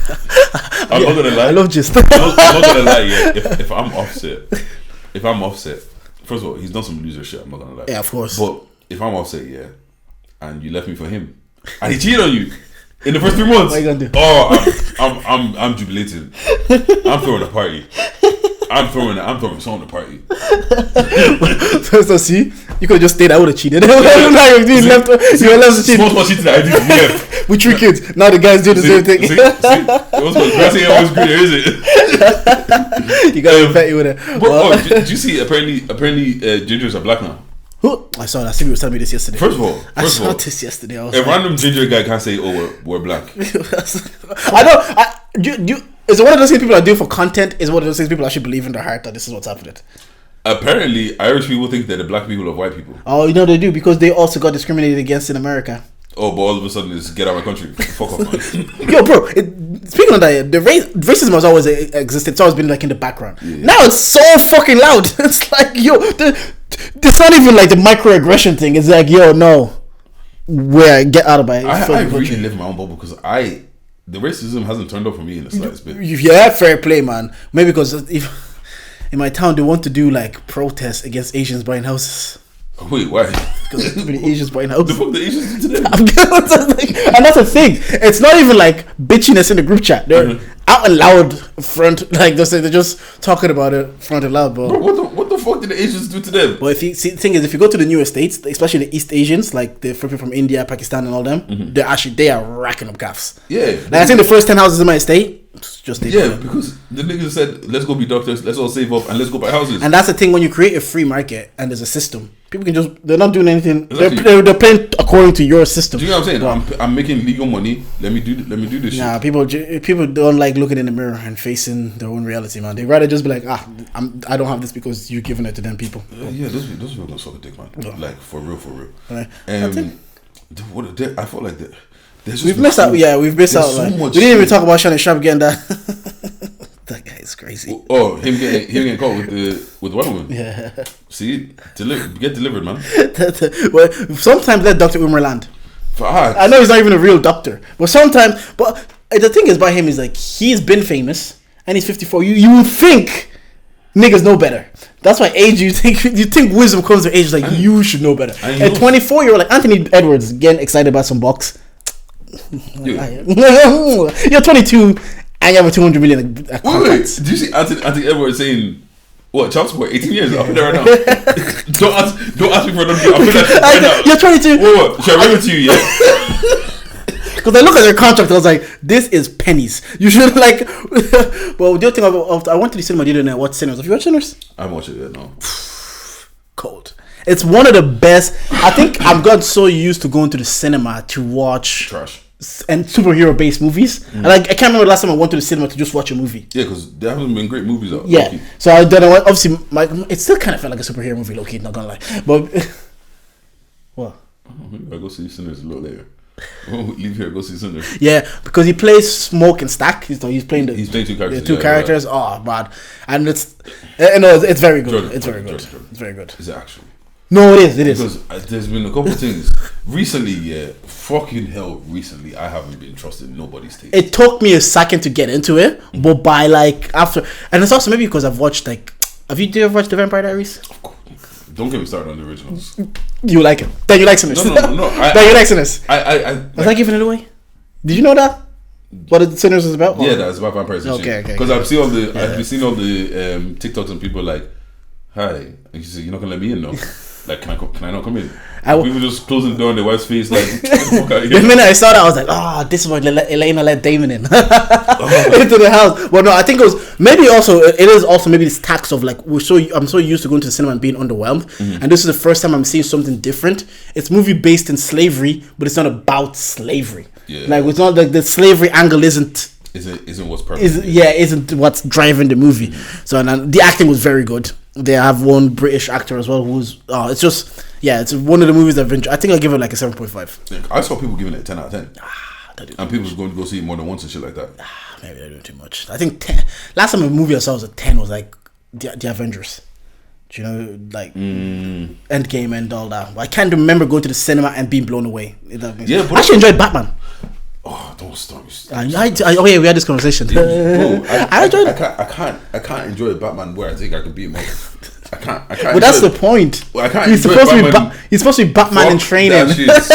Bro, Edward Cullen. This is what I should be afraid of. The nigga with the glistening skin. He's supposed to be Batman in training. By movie 2. The nigga that was pining over it, what to him is essentially a child. She was like 16. Nigga's like 500 years old, and this is the nigga that I should be afraid of. Oh, yo, actually, that's bad, isn't it? You know what I mean? That's kind of crazy when you're deeper. Let's not talk about Stefan and Damon too. No, you put when you put those lights into it. Don't ruin it. Don't ruin it. That's a baby thing, bro. You've been existing how long? But then I started watching Penguin, the TV show with Colin Farrell. I heard that's cold. I heard that's cold. And it's Colin Farrell. When I came to Ireland, he was like the main Irish superstar because he was in Hollywood, didn't it? And he kind of disappeared. Remember he did Phone Booth. Colin Farrell? Do you ever watch Phone Booth? No. With Kiefer Sutherland? Yes, Colin Farrell. I don't know what the movie, but what does he look like? Wait, let me Google him. Yeah, he was the main. Like he's playing the Penguin, and his acting is like cold now. Colin Farrell. He did. I know him for doing the Phone Booth. He did a lot of movies. Irish. He's the Penguin. This guy. Yeah. I know his face, but I don't know. Yeah, he's the penguin. And when you watch it, the way they did his makeup was class. You know who he looks like? An Irish guy. No, he looks like one of the Jonas Brothers old as fuck. That's a good Like, that's a good take. I think Nick Jonas. 48. Yeah, look, penguin, and oh yeah, it was in Batman obviously because he was a penguin in Batman. Yeah. No, I thought it was cold. That's cold. Are you watching anything recently? I've been watching Godfather of Harlem. Was that good? Oh, it's good. It's good. Is that the cartoon one? No. It's, okay. It's actually it's Forrest Whitaker, and it's about Bumpy Johnson, a drug dealer from Harlem, way back. Like it's one of those. It's real, but it's not real. You know what though? Because it's got like Malcolm X in it, and you know what I realized? Yeah, I'm not down for the cause.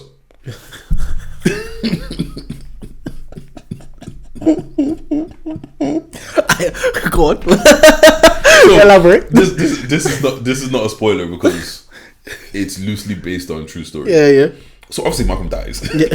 Wow. It's about I was watching Pablo Escobar. Pablo Escobar show said, Pablo Escobar dies. I'm like, what? But yeah, so obviously Malcolm dies, yeah. But there's a point. He knows he essentially knows he's gonna die on this day, yeah. But it's not even before that. My guy just accepted that he's gonna die, and he can't let this shit go. Every other sentence is the fight of the black man. No, sorry, the Negro man. First of all, two things here. I can't be around preachy ass niggas, bro, because everything is. I would hate. No, okay. I could spend a day with Dr. Umar, and after that, get me away from that nigga. Great day that would be though. Yeah, that's not one day would be class. Give me a solid 12 hours. 12 hours. Anything more than that, I'm sick of preachy ass niggas, bro. And this nigga is preaching. He's always the plight of the black man, the Negro man. This whatever. Cool. I get the times. Whatever. The other thing is, I'm just looking at it. I'm just like, what one? This man believed this shit. Yeah. As in like, order to die for something, you must believe it in your heart. No, as in it's one of those ones where it's like, I'm a dead man already, and I know I am. So at this point, I might as well double down. Like even. Yeah, fuck, I would say. Even when like they come to spray him up or whatever, he had a little pistol on his side, and instead of let me bust back, man, just catch us, brother. Fight back. They just said I'm not down for the cause. I hear that, man. See, the thing is, I don't. outside of family, because I'll die for my niggas, like, but. Just for like the cause now, man. I remember I was at home and die for the scene. And she asked me. Don't get me started. I won't even argue about the scene. Someone asked me, I was at home and she asked me, she's like, what's one like justice cause that you would like you stand for? And I was thinking about it, I was like, it's not really no, But my thing is like, I know it's not social justice cause, but like I want black people to be successful in as many avenues as possible. Oh yeah, me too. Yeah. But am I going to? I just don't want it enough to die for it, and that's my point. Like, I just want to be like go to college. Man, start a business, man. Do you get what I'm saying? Like, okay, like obviously, like free Palestine and them things there, yeah. But this guy, free Congo and them things there, yeah, free Congo and them things there. Like, but do we care enough to do anything about it? No, and when I say do anything about it, fuck your post. Yeah. Fuck we're raising awareness. Okay, not the flag on where? What's next? Because are you gonna go there? Are you gonna go do missionary work over there? If they ask you now, if they ask everybody with the flags under Instagram, say, oh yeah, you have flag, you believe in this, come, let's go to there. Let's see. Fuck that shit. Look, at that point, I'm sending prayers. That's all I can do, bro. That's what I hear. I'm like, I said, what's did you do? He's praying. I said, I'll double pray. I'll pray double. If I'm not willing to go back to die in Nigeria, why am I foreign land? So, and it'd be so annoying. After I put my life on the line, someone call me a nigger. But you know this with the social media thing, yeah? Do you not think like you personally also feel good about like, yeah, I stand for something without actually having to stand for something? Not you, like people. But you don't stand. I know, but like, bro, you're kneeling, bro. The perception is like, yeah, I stand for something. Whereas it's like people that I always say this about Kyrie Irving when he said like, I'm not gonna get vaccinated, and it cost him. Like, you say it's little money. Even if it's little money, it cost him 16 million to get not vaccinated. I was like, at least you showed something. At least you showed something. Like you really believe something. Yeah. Even if you're gonna make 200 million in a career, 16 million isn't actually nothing. But even if I had 200 million, I'm not giving up 16 million. I'm not giving up. So I was like, when I saw him do that, I was like, do you know what? I thought you were a bit of a didn't read, but You actually still for until you have to. But it's really about it. Yeah, it's convenient for me to be like, if I put a flag, I put a post, and then I could be like, yeah, because I'm showing you guys a stand for something. I can hashtag free Congo all I want, but I'm hashtagging it off my iPhone. But when they tell you now, okay, you hashtag free Congo, we've seen your Twitter, we need you to come back and we have to fight. Even forget the comeback. Ask niggas to give up their iPhone. It's more iPhone we won't give up. Or tell them pay proper price for it. They say, do you see this? Because it would actually cost you 6K if we manufactured it properly. I don't have Where's Instagram though? but that's what I mean. Like just watching the show, it just made me realize, like, yo, I don't think there's anything I'm about like that. I'm the same. I am the same. I think my miss always used to give out to me, says, you don't stand for anything. I was like, yeah, probably not. Not like that. Not that deep. You got rebuttal. What do you stand for? And that's the thing. People do. That's what I'm saying. People actually do think they stand for things until I want to see you actually when the action comes. You're like, oh, rah. Yeah, because you're about it. It's just like the same ones. I'm a girl's girl, but you're fucking your girl's husband. Who are you talking about? Hey, yo. You get what I mean? Like no, I get you. At a certain point, when do we have this conversation with ourselves? Like, yo, what are you really on? Like, what are you really about? Because like, it's easy to feel righteous. You're saying you're on Black Lives Matter and that you haven't even been to a protest. It's easy to feel righteous on your phone because then you get likes and you feel validated and you feel good about yourself, and people think like, oh, you're an ally, and it's like, okay, you have the rainbow flag, the Palestine flag, the Congo flag. Now you're how many flags do you have? United Nations in your fucking bio. That's what social media has done. You can be an ally without actually having to form any actions. Do anything. Yeah, so that you can still get that feeling and that validation virtual without having to do anything. What? Virtual signal. I remember I used to. There's a bunch of empty calories, bro. Yeah, I used to say it. I was like, okay, once the awareness is gained and we're aware, what's next? And the people that can actually take action isn't us. Mm-hmm. Like the people that can take action, they're siding with the Israelis. Is it not us, or we just not about it like that?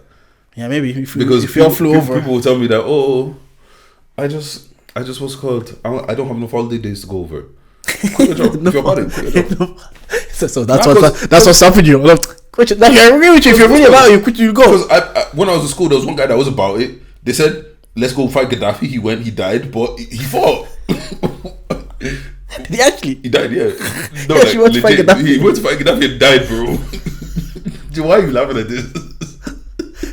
Because it's showing me how little I'm about. It showed me what a piece of shit I am. I was like, there is no way. Okay. Now, right. Now my point is, right.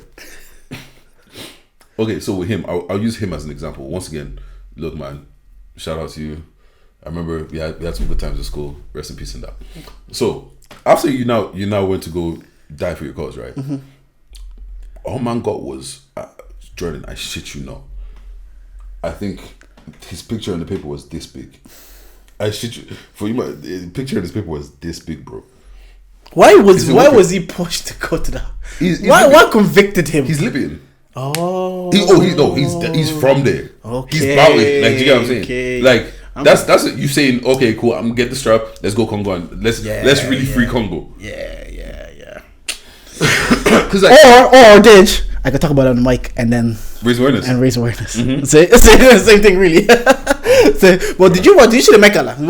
Every year the Mekala, I have zero idea what's happening, but I'm always intrigued. Like I don't get it. Look, I'm just seeing fun. Idris Elba was closed though. No, damn St. Idris. You know he pulled up in an actual F1 car. Did he? Yeah. Apparently he pulled up in the F1 car, popped out, and it ripped that shit up. That was cold. You know what? That was cold. Stormzy's fit was cold as well. But I don't know if it was his fit or his physique. Because I think it might have been the physique. Did you listen to his new songs as well? What? What's called? They want to hang me for a Happy Meal. They want to hang me for some nuggets. It says he would have chance to cast the first stone. This young trying to take mom to carbone. I was like, that's it, man. Because he's basically saying what we're saying. A lot of people can virtual signal online. Oh, you can hang me for your Happy Meal. Because I'm not gonna lie, yeah. All you people that are doing, McDonald's is for Palestine. Yo, I saw you with a frappe yesterday. I saw you. You had burger. You had the double cheeseburger yesterday. What are you talking about? That's why I can never do an online activist. They'll just call me out quick because I don't even know who's aligned with who. Like up until that moment, I did not know McDonald's was aligned with like Palestine. I think what's called over there they were feeding the soldiers or something like that. No, I found out after. That's what I'm saying. Like I would go to McDonald's, post it, Because when I shared that Stormzy still, they said, "Oh, cool bars," and then someone reminded me, "Was like, I remember that thing you posted." I was like, "Oh man, I left it up, man." I was like, I'm not gonna delete it. I can't just enjoy music. Well, no, I think I like when he's in that bag. Speaking of his music, but yeah, back to the Met Gala. It's for maybe fashion people love it. I just don't know what's happening. I just see people looking cool and weird, and I'm like, hey, it's Met Gala. Once again, I always say that's not the world for me to understand. Yeah, because a lot of the shit that these fashion, like, because even obviously after the Met Gala, people are rating outfits and shit like that. I'm like, oh, this is uninspired, but this is cool. It looks the same to me. it looks like people just got dressed up. And the thing is, I never know when it is. I just wake up, go to my ex. I just go to Instagram, and people are sharing. I was like, oh, it must be Met Gala Monday. Bro, I never know. And it's just, you know what's so crazy? Because like, there's some people that it's like, this is like Super Bowl for them. Yeah. Yeah. People, like you're saying, people go and analyze outfits. I remember when I went to New York. We went to that building where the Met Gala is. I was like, oh. I saw, do you know those stairs that someone fell down? I remember seeing it. I was like, oh. Okay. I feel like I've asked this every year. What the fuck is the Met Gala? I don't. What is it about? I don't.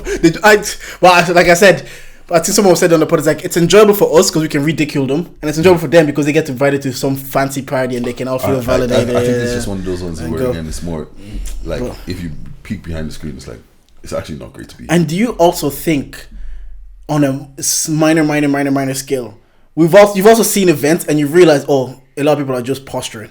Yeah, 100%. So because you'd assume that's also kind of what's happening on the highest level. 100%. Yeah. So people are like, oh, you don't even want to be here, you don't like the people here, but you know it's a cool pick for you for your in social media. It's a good photo. Your price gone up. Yeah. Like even because Kai went to an after party and he was streaming and he's just like, this is the weirdest thing ever. Like, where's the music? People, and for people like Kai, it must be weird because he's authentic himself all the time. That's his brand. Mm-hmm. So when you're going to those spaces and you see people are just like posturing and trying to be too cool and not trying to like stand up straight, you're kind of watching this as like, what is going on? You're probably like, I'm not coming back to this next year again. Yeah, what's what? You see Doechii talking to her team crazy? I saw that. She was. I don't listen to her music, but when I see something, I enjoy it. Like I saw the one she did with Issa Rae. But some people are saying it's like because she won Grammys and everything now that their heads getting too big. I don't know. I don't really listen to. Does she have the? Not that anybody's speaking to anybody that way, but does she have the pedigree? Do you know? I don't think so. Do you know what? Sometimes that happens is like because you have like the year that she had. We've talked about this all the time. A lot of people start to think they're bigger than they actually are. Mm-hmm. So even if we're thinking that she doesn't have the pedigree, but in her head or in her circle, they probably gassed. We've seen this in flipping Ireland where we're not as big as we think we are, but you see people move like, what the fuck is what? Yeah, so I can imagine on that scale as well it can happen. When you're on your hot streak, it's easy to be that way. Yeah. But that hot streak gonna slow down. And then they always come back. Look at Ellen DeGeneres. What the fuck is she even doing now? Who knows where she is? But back on the pod stage, now that we're ending, yeah. Mm-hmm. Well, I was gonna the question. Tell the people what are you gonna do now that this is over? When you find out. No, you're just gonna chill. Are you not gonna? Are you gonna be creative again? You know what? Like I've been trying to sit down and like really think and like, what the fuck do I want to do? There's a couple ideas floating around. Will I be creative again? I didn't think I was creative to start with. That's a good point. Yeah. Completely honest. There's things I'm flirting with, but once again, it's just about being intentional and actually doing it. Because like, this is going to be the first time again I have to start from scratch. Oh yeah. So it's kind of like, it's different than doing this or like a hosting or whatever. Because a hosting is just. Is that just things that you want to do and like hosting and how you going to approach that if you do want to do it? There is, but I think the problem I'm facing right now is I don't have too much control over the hosting thing. And I feel like I'm a certain kind of host. And I don't actually think there's been that many events that I would have hosted that has gone on this year anyways. Like I'm not a hyper, I'm not shouting on the mic for you. I'm not hyping people up like that. Do you get what I'm saying? Like, I think for me personally, looking around, Wild 'N Out might be the first thing that I could see myself hosting that's happened this year. So it feels like, the same way, like, I know events are happening. There are events happening. There's things popping constantly. Yeah, Unity's on her page is always like sharing these things, So, but it's just like, I don't know if those things are for me. Do you get what I'm saying? Like, and then even we have a lack of hosts, but then it's also, I think we have a lack of events that need to be hosted as well. That's a good point. Yeah, I think once you have a DJ, really, DJ and a hype man, low-key, for they the can most get part, going, yeah. for the most part, you're good. Like even seeing my brother getting into the hosting thing now as well. It's just like, But you can not do a bingo beats, or was that too much hype? I could do bingo and beats, but also, I feel like they've tweaked it to the way it works. Yeah, they like, found a formula that's really because Real One was the initial host, was he? Yeah, and I think he's still gonna do some, and then GB's like, I can do this shit. Yeah. So he started doing it, and I'm not gonna lie. From a business point of view, if it was me, why am I paying someone else? I can just do it and not charge myself. Yeah, and it's not making a difference to the overall event. So exactly, do you get what I'm saying? So in terms of like things I want to do next, I do know that I have. Remember the business thing about the group that I told you about? That I'm gonna do that. It's just a matter of I would have loved to have it ready for now, but do I announce it now? Just because I have the ears here now. Yeah, fuck it. Let's go this shit now. So essentially, one thing while I was unemployed and broke, you have time to think. Yeah, bro. You have time to think. So anyways, obviously looking for a job or whatever, and I just realized some of the easiest money I've ever made is referrals. And I'm tired of talking to these fucking recruiters of telling me, oh yeah, we're gonna have your interview here and we're gonna have your CV here and we're gonna do this, and then never hear it from them again. The same problem I had when I ended up starting up the recruitment agency years ago. So what I want to do is, I have it ready. It's just I'm tweaking final details in the background, but I'm saying it now so niggas can hold me accountable and like. Now that's out there, I have to do it. But yeah, so I'm starting a referral group. It's going to be called the Referral Roundtable, and essentially what it's going to be I'm going to try and make a massive group where there's so many of us in the group that if you see a job, you fling it in the group, and if someone works there, you get a referral from them. Because at the end of the day, it's a win-win situation, bro. Like, and even if you're looking in whatever industry you're in, you can put looking for a job within this industry, this many years experience, and you can go back to their page and be like, oh, do you get what I'm saying? And it's like, okay, so as the person that's referring, if you don't get the job, it reflects nothing on me. If you get the job and you do shit, it doesn't reflect on me because you interviewed them and you said you wanted them. And if you pass probation, I get paid. And bro, I remember some of these figures are crazy. Like mine is 5K, my company. Do you get what I'm saying? So 5K for you just being in a group. Yeah, and then to your point, if you don't know the person, you don't feel comfortable referring them, just call them and have a chat with them yourself. If you're that person, stay out of the group. Yeah. Because like I those are the people that will fuck up the group. Do you get what I'm saying? And then for the person that is looking for a job, anytime I've gotten a referral, I've at least gotten an interview. And because you jump to queue, you get interviewed, they'll actually chat to you. Do you get what I'm saying? So it's kind of like it cuts out a lot of the process of whatever. I think it's a solid idea. So I think it's a win-win. It's a win-win on both.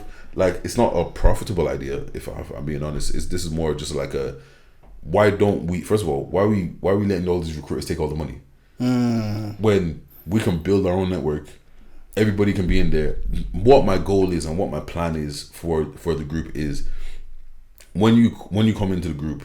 How I want it to be set up is you come into the group. I'm gonna have it on Discord because niggas are weird, and being in a WhatsApp group, niggas will start seeing fine girl in the group, and now they're texting the girls. I've seen girls say they've got moved to on LinkedIn. Exactly, do you get what I'm saying? So let's use Discord where it's just like emails and stuff like that. So nobody actually has to have. It's just another social media thing where you don't have to have anybody's number or anything like that.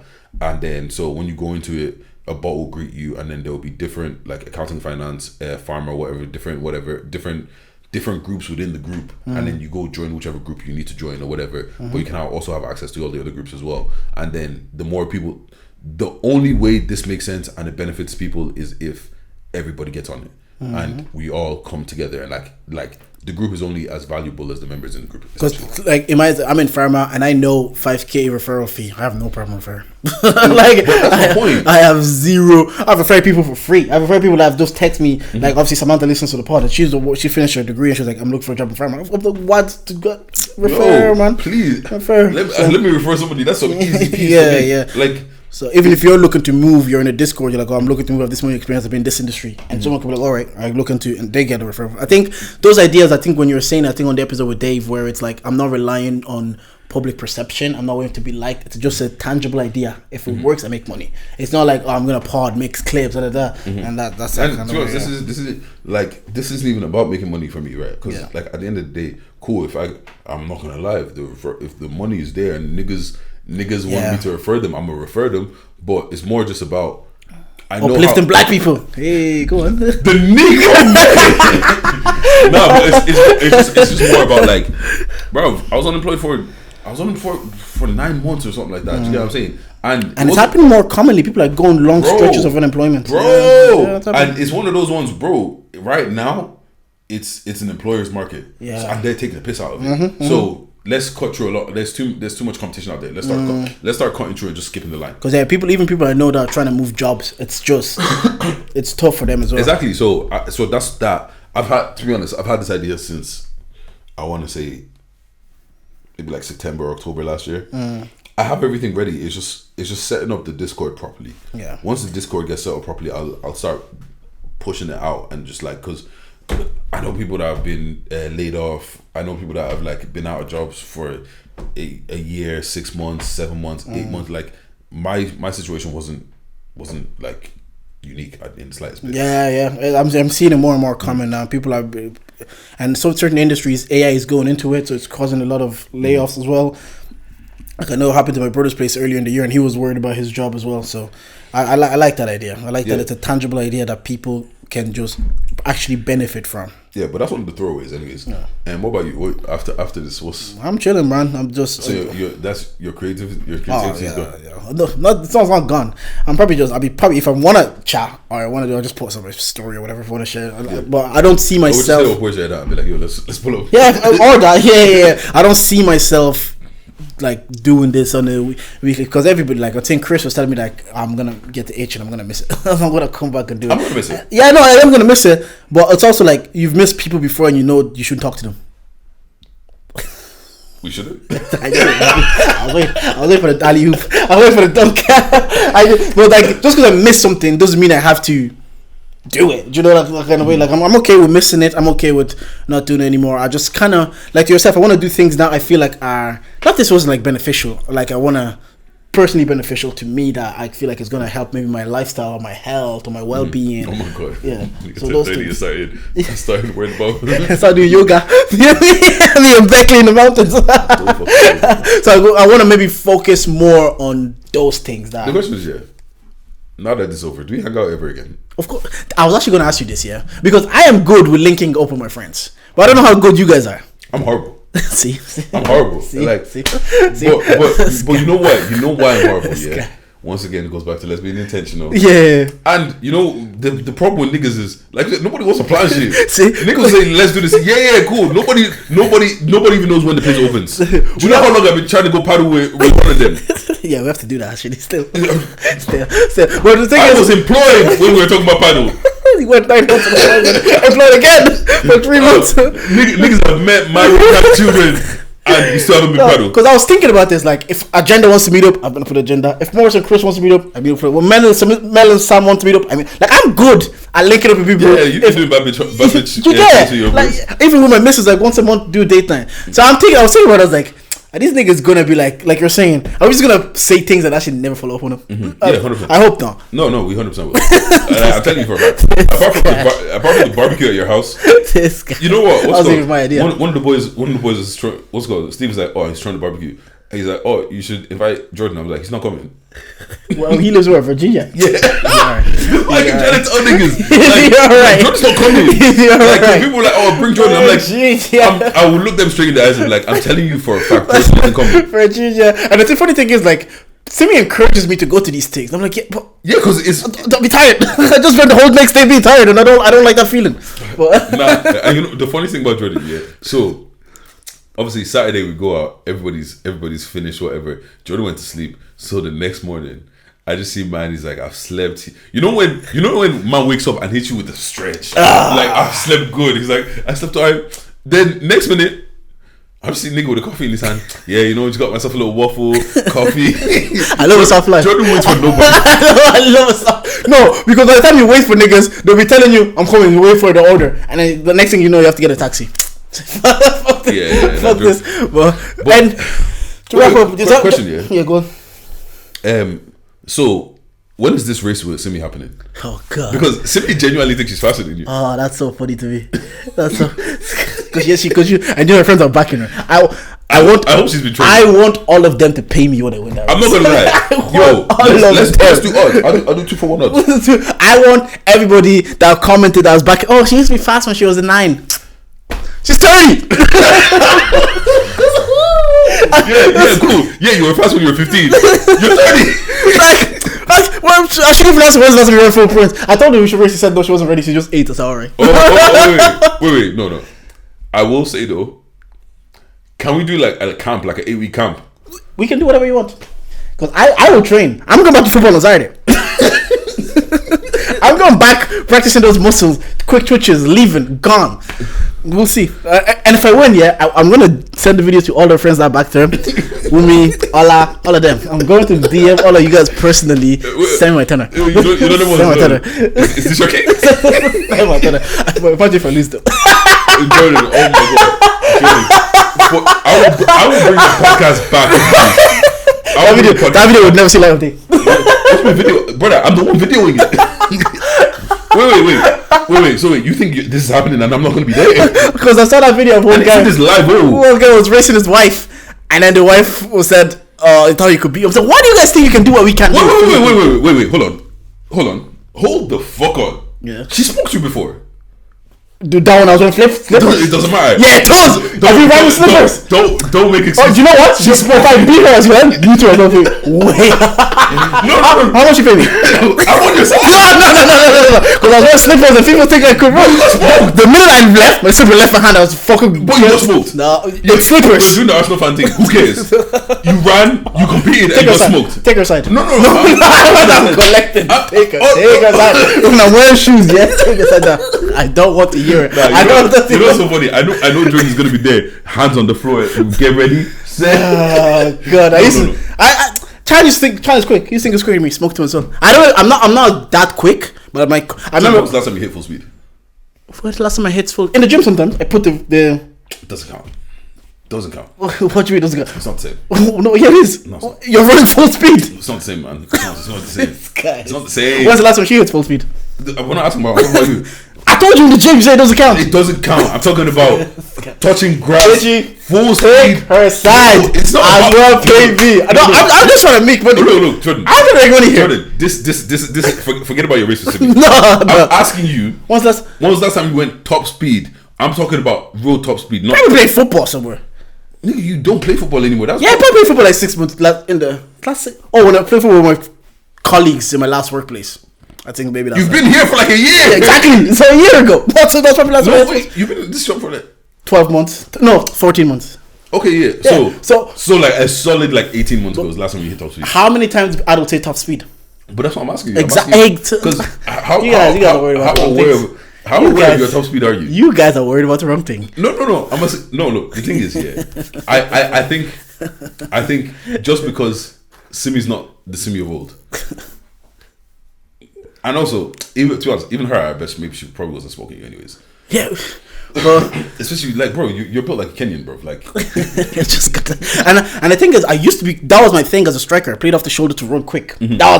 You're black and pass. Yeah, that's how I played. Maybe even in her peak, she might not have beat you. But I'm just asking you. Last one hit top speed, probably over a year ago. You know what? If we're not counting the gym, apparently. Okay. Let's say how far off your football top speed? Like I'm talking about like peak mid-bounds. How far off that top speed are you? I'll say go 25%. Because I gained weight as well. 25% isn't that bad. Yeah, but also you gain muscle, so it might actually help. The thing is also, the more the distance, the more I can beat her, because I know she'll tire around. Oh yeah. That's what she'll gas. We're doing 50, 60, 100 meters. Everybody, put in the comments who do you think will win. Who do you think? Yo, they just taking bets, by the way. Did you put the odds up? But yeah, before I wrap up now, anything else you want to say to people you want to thank? we'll get there. Okay. Is there anything you think that Simi can beat you at? Genuinely, I actually want to know. That she can't. Yeah, can. Because I'm not gonna lie, low key. If I was to keep doing content, I want to do you versus Simi. And I want to record it. Nothing physical. I don't think she can do anything physical. Running, raising, lifting, nothing. Yeah, but if you do like low key, she probably smack me in some squats. Bulgarian split squats. You know, girls love that shit, man. Yeah, doubt it. It'd probably be like card games. Do you know, because there's an element of like luck and thinking. Do you know, if you play like Switch, where's the look? If you play Switch, if you get the good hand, you win. You Pick up exactly. That's what I'm saying. You might be dealt a bad card, whereas I'm not as much. Things that I'm not as much in control of, because you can be dealt a bad hand. But the things that I can control, like speed, strength, and stuff. Honestly, stop it. What? See, and I feel like this is the shit that will keep marriages sweet. Stop it. Like, you guys should just have a series. Just have a series of just random shit. Even when we're bowling. Pick, next week you pick. Even when we're bowling, she thinks she can beat me. Yeah, but light work, like it's PWC. But the thing is, Simo's never gonna beat you at bowling. You're and anything. How many dates have you been on that you went bowling? This guy's crazy. Like this guy's insane. Like, this guy, that muscle memory never leaves you. This guy is the craziest guy. This guy. That muscle memory. Simo's your best friend. You know. This guy is insane. I've never gone on that many bowling dates actually. I'm telling you, I went with Chris. Nobody believes that. That's why I have to beat him, because he knows how to like. Don't tell me he's the nigga that starts swerving it on you swerve it and then you think it's off, yeah, and it starts cringing back. Why are you trying so hard? I keep calling him out. Nobody. I even text Tommy. I was like, Tommy, let's go play. I play everybody. I'm competitive. I'm so bad at maybe games. She can win at games. Like, I'm not gonna be cocky and say like, oh, every game could fall my way. Like, yeah, she can win a game. Connect 4. You know what? I think she'll beat you. You actually know what I think she'll beat you. You know when you go to the arcade, like Fantasia and that. Yeah, the basketball ones. No, I wasn't even gonna say that. You know the dancing ones. Yeah. Where you have to. Yeah. Because I agree with that, because you need coordination, like hand-eye coordination and leg coordination. Yeah, maybe she'll beat me at that. But things that would just require like strength and physique. Honestly, this content I'd watch. God, you know what? That's what you should do. You should do your vlogs and have a series. Have a series against me. I've called her out so many times. I picked the challenge this week. You picked the challenge next 2 weeks or something like that. I'm scared though. I might put my hamstring or something. Oh yeah, that's gonna happen. I have to stretch for like 15 minutes. Jordan, someone's pulling something. Jordan, someone is pulling something. And I'll fix as one parent to look after him. Now the other parent can walk.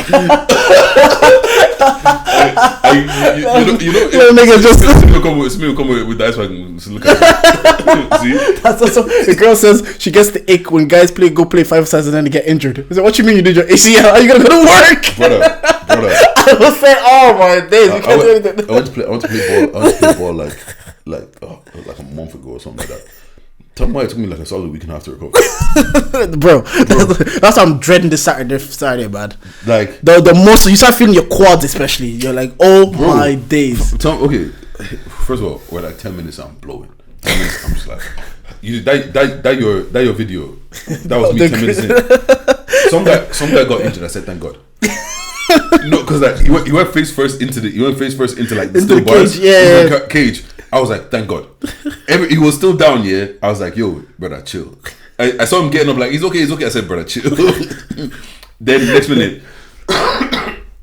because also I'm still like on my young man thing, and like, fuck, you know the little stretch you do, hit the one there, that little bit. Both calves, both of them, just cramped the fuck up. I said, oh God, yeah. I think that's my fear. The muscles will cramp up. Somebody's pulling something. Yeah. That's all. I know that for a fact. But yeah. Anyways, I let's put everybody. Who you think is gonna win? I'm gonna smoke, but you go. Yeah. What else? I feel like this. What else has been going on? Yeah, no, fuck it. We can. Oh, do you think, as we leave this space, we leave it in a better place than we came into?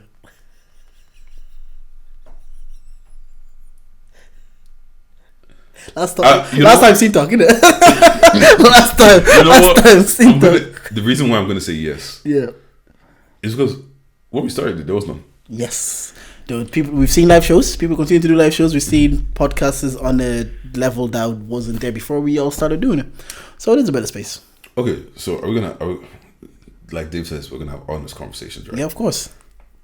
So GTG win podcast of the year this year again? Yeah, of course. There's not even, that's like, they're doing it at a level that nobody, like, and it's credit to them that nobody is even trying to like do that, and they're like they've still going to the UK, getting call on, then releasing every week. So my next question, yeah, is there only one podcast in the category this year?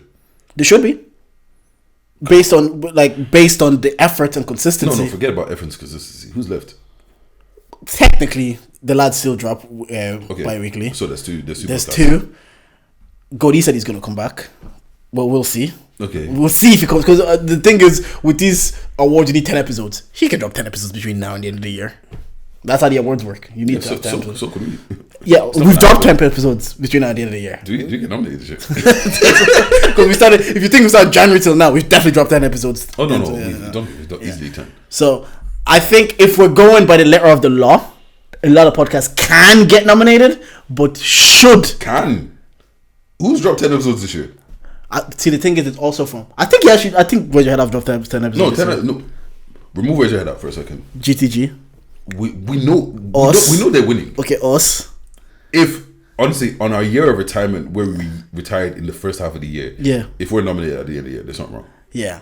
No, I agree with you. The overall quality in podcasting is down. It's the lowest it's been since maybe before podcasting even started. Yeah. Like, remember, it started, it was nothing, then it peaked, now it's like all the way, like, there's really one podcast. If we're being straight to ourselves, there's only one podcast really pulling clips, pulling episode, audio, visuals, everything, consistently. Black Connect, I've been seeing you, man. Yes, Black Connect, okay. Black Connect. I don't know if they have 10 though. Yeah. They needed why. And it's also, do you have to think it's also from like October? But that's how they do it. So you have to go from October last year and then. Okay, so they might have to. Yeah. So I think, but your overall point that you're making is correct. We in theory shouldn't be nominated because we are not doing it to the level that we nominated for an award. It's like when they say celebrating mediocrity. That's kind of all I'm going to say is, as of right now, the only people that are doing better than us is GTG. Yeah. And this is in our retirement. Yeah. I agree. Which that shows me how fucked this thing is right now. Yeah.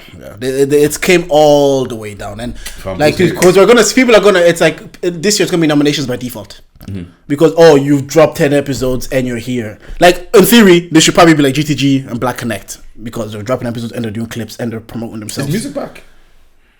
What do you mean? Is Irish scene music back? I've not paid attention. Is it just one or two people? Nah, the only person I see that's killing it really. Why are we talking black scene?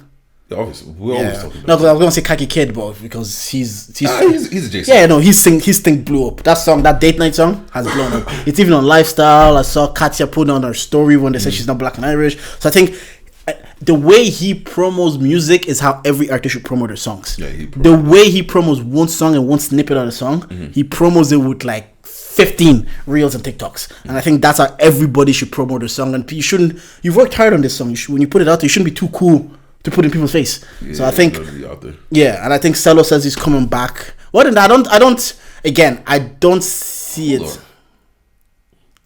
Didn't Cello say he was dropping in April? Maybe. Yeah, I don't see it being much better. I think if I'm being honest, there's been a decline over the last week from when we started to when we're leaving, and the entire no, that's not true. Thing, because when we started, this thing wasn't really there. Maybe, yeah, it was not when we started. When like 2022 till now. Oh no, brother. You know what though? I will say, the content creators they're doing it. They're killing it. That's gonna be hard this year. They're killing it because as of right now, I think you have to give it to Mick. Yeah, Mick man's at the Emirates. He's with Amad Diallo. He's at rugby games. Man is at F1. Yeah. Man is at, I think he was in, where's this place? Cannon. I think they had an event in their place. And then do you know his story? Because he was on Raise Your Head with Young Bless. And this story started because Bless told him, man, don't go back and do medicine. You have too much personality. Just try this content thing out. And he actually listened to his friend. Because if it was up to him, he probably would have been like, yeah, I'm just going to go do medicine and see that. And then he talked to his parents and he was like, I'm not gonna lie. I'm not gonna need to do this for a year. I'm not gonna lie. I couldn't. If I was sick, yeah, and Mick walks in, and he's my doctor, I'm dead. I can't take it. You have to be professional. So sometimes because he did the content, he was watching the Aston game, and Liverpool scored 2. His mom said, "When did they score 2?" The hater me was rejoicing. I hate this label I have as a hater, man. Well, but no. Okay, right. Fuck it. It's our last. No, I think the creative, those people, they're killing it. Yeah, no, they're doing their thing. They're killing it. What other things is there? Educator, no one cares about. Artist of the year, probably Travi by himself again. Contribution to music, Simba. Like, can we just change that to Simba? So outside of that, I was like the actors I don't really pay attention. Sorry, to. we have to get all this out now because we're not going to be here when they pops. Or will we? When the we're not going to be here when these conversations pop. What was I about to ask? We never really talk about football, yeah. But what do you feel about Trent leaving Liverpool and the reaction to it? Give the explanation like it's just first. Okay, so Trent grew up and was born and raised in Liverpool. Played for his boyhood club, so they love him. This is like their son. They even cap for him. They say, "Oh, he can defend." Yeah, no, we can't defend. So they cap for him, so they love him. So they took him on. They supported him. As he's in this situation, like he has all the glory. He's won everything at this club. He's about to. People know Steven Gerrard. He was about to be like that stature for their Liverpool, like homegrown boy, wins all the trophies, blah blah blah. So then Trent gets to the end of his contract and he's looking around like, yo, babes, I've already gotten anything I need from this relationship, innit? So that's his perception. I've got anything I need from this relationship. I'm not gonna get this relationship is slowing me down. That's what women would say. Like, it's holding me back. Do you know why they love doing that? They love, like, after they break up, they're like, he was actually holding me back. Give it over, man. So they know zero accountability. Anyways, sorry. So the boy is like, I'm dipping. And Real Madrid, the biggest club in the world, the biggest body, comes and says, yeah, you want to leave? Come on the yacht. Come on the yacht. So the temptation, Trent gets on the yacht. Came for free as well. It's for free. So the reaction then from Liverpool fans is, I get it. You basically made a superstar, and he's one of you. It's like it's born, raised, wore everything here, and he's one of us. Why? We talk about this Irish people, and it's also some of British people. We're a bit subservient. We always think if someone wants more, it's because they think they're better than you. Yeah. You can't want more just because you want more. If you're in Ireland, you have to be like humble and like you can't be too braggadocious. So him wanting to go to Real Madrid, for them it's coming across as like, yeah, but we're winning here too. We are doing exactly everything that you need to do. Or why are you going to Madrid? Oh, are we not enough for you? You must think you're better. That's their... They start booing it. Yeah. That's their emotional reaction. But from Trent's side, from a human perspective, we all do this in a job. If I got everything I can from this role and I've achieved, I wanted to come here and get trained on this, that, I wanted these people to do my exams, everything. And I've achieved all I can from this role. In every walk of life, you are going to be like, you know what, I've gotten everything I can from this situation. I'm going to go into the next one and challenge myself and do more. But sports is very tribal. Yeah. And very, so I get both sides of the sport. From like, obviously we can gaslight Liverpool fans because they're like, but if it's his dream to play for Liverpool, why is he leaving? I'm like, yeah, but I've lived my dream. Yeah, your dreams can change just because you had a dream at 6. No, it's not my dreams can change. Like, I've lived it. I've done it. So him leaving, I don't agree with the booze, but I get it. It's a human reaction. I think it's also he does. And any other walk of life, nobody blames you for wanting more for yourself. But there is that subservient, especially Liverpoolians. You've been to Liverpool, they're more like Irish people. Yeah. If you're one of us, you're one of us. We look after you, we support you. We're not English, we're Scouse. Exactly. So for you not to want to leave us, you think you're above this, and I think that's unfair because I just because I want to have more ambition for myself doesn't think I'm better than you. So. And as much as you know what it is, yeah. What's it called? I feel like Liverpool are... How can I put this? Liverpool are the man that... Not that they just got money. Yeah. But... They're on the up. How can I put this? Liverpool are millionaires. Madrid are billionaires. Like... Yeah. It's like, yeah, it's what you're saying. It's like you shop in the same market, but we don't buy the same things. You have a babe, you've shown her how a millionaire lives. And she's enjoyed her life, and she's gotten everything. She's been on the yachts, the jets, the first class. Let's say she's been on first class. She's been sleeping on the first class. Then a billionaire comes, and billionaire says, "Oh, first class, private jet, man, PJ, private jet. Oh, see that little? Yo, he got you one. Look at this one." So obviously, the babes will be like, "I've maxed out in this relationship. If I've gotten everything I want in this relationship, and this relationship is offering me more." Let me go see what, and the grass might not be greener. Like, yeah, but you have to find out sometimes. Because the thing is, yeah, like I've been seeing people say for a club that loves to sing, you'll never walk alone. Yeah. They're making this nigga walk alone. And for them, it's even more frustrating because you're saying when they've had previous players leave Liverpool, they kind of understood because you're saying they were thousandaires then. They're like, you were thousandaires, you're living for a billionaire. We don't like it, but we get it because we're not winning. We can't provide you with a platform to win. We're thousandaires, so go to a billionaire. Now we're millionaires and we're competing. We're competing with this. Yeah, but at the same time, it's like levels to this shit, boy. Yeah. So that's what they feel away. That like when Michael Owen left, we got it because he was a Ballon d'Or winner and he wasn't playing Champions League football. And I think also they look kind of different because it's Scouse. Yeah.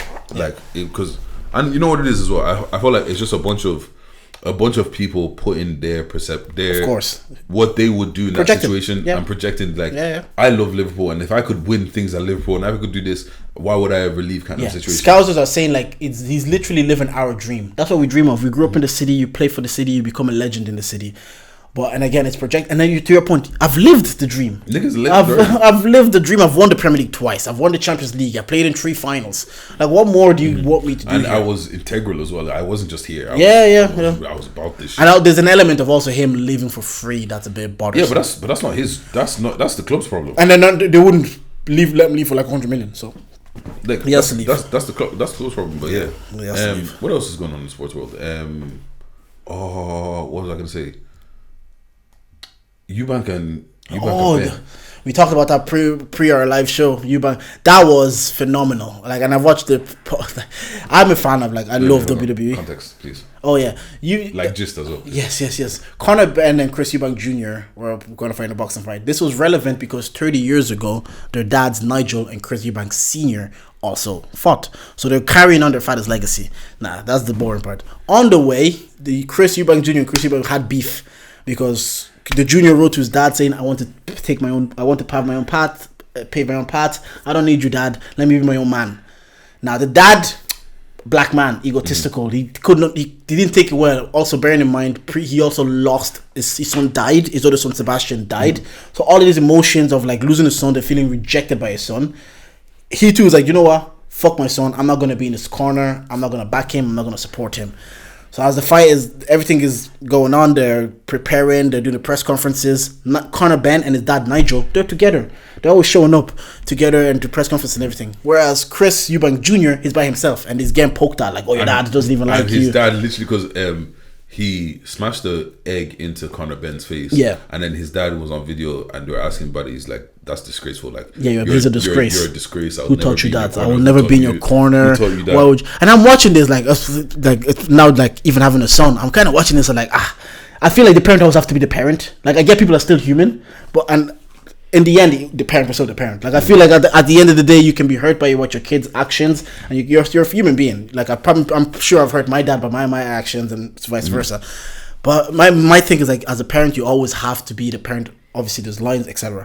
So I'm watching all this and I'm like, man, I would love like for him to show up. So what happens is the night before the fight, I was listening to him on flipping this Chris Eubank Jr. He was on CEO. Says his dad texts him, says, can we call? So this is the night before the fight and all the stress has been happening. The junior was like, why does this man want to call me now? I have a big fight tomorrow. He's just gonna stress me. I've already dealt with so much. I'm not gonna pick up the phone, man. I'm not gonna call him. He's about to go to bed. He's like, how much worse could it be? Like, what else is he gonna say after he's called me a disgrace? He's then gonna back me in a corner. So then he rings the dad, and the dad is like, "I want to come to the fight. I want to come see you." So then obviously they heartwarming moment. Yeah, they pulled it up, and then apparently I was also watching Chris Eubank Sr. on his YouTube reacting. He's saying when the junior was going to bed, he texted his dad and said, "I'm glad you're gonna be there, Dad." I didn't. That's not how good you are. That's and the part that killed me is he pulls up in a Rolls Royce or whatever. The doors open the other way. Circle. I was gassed.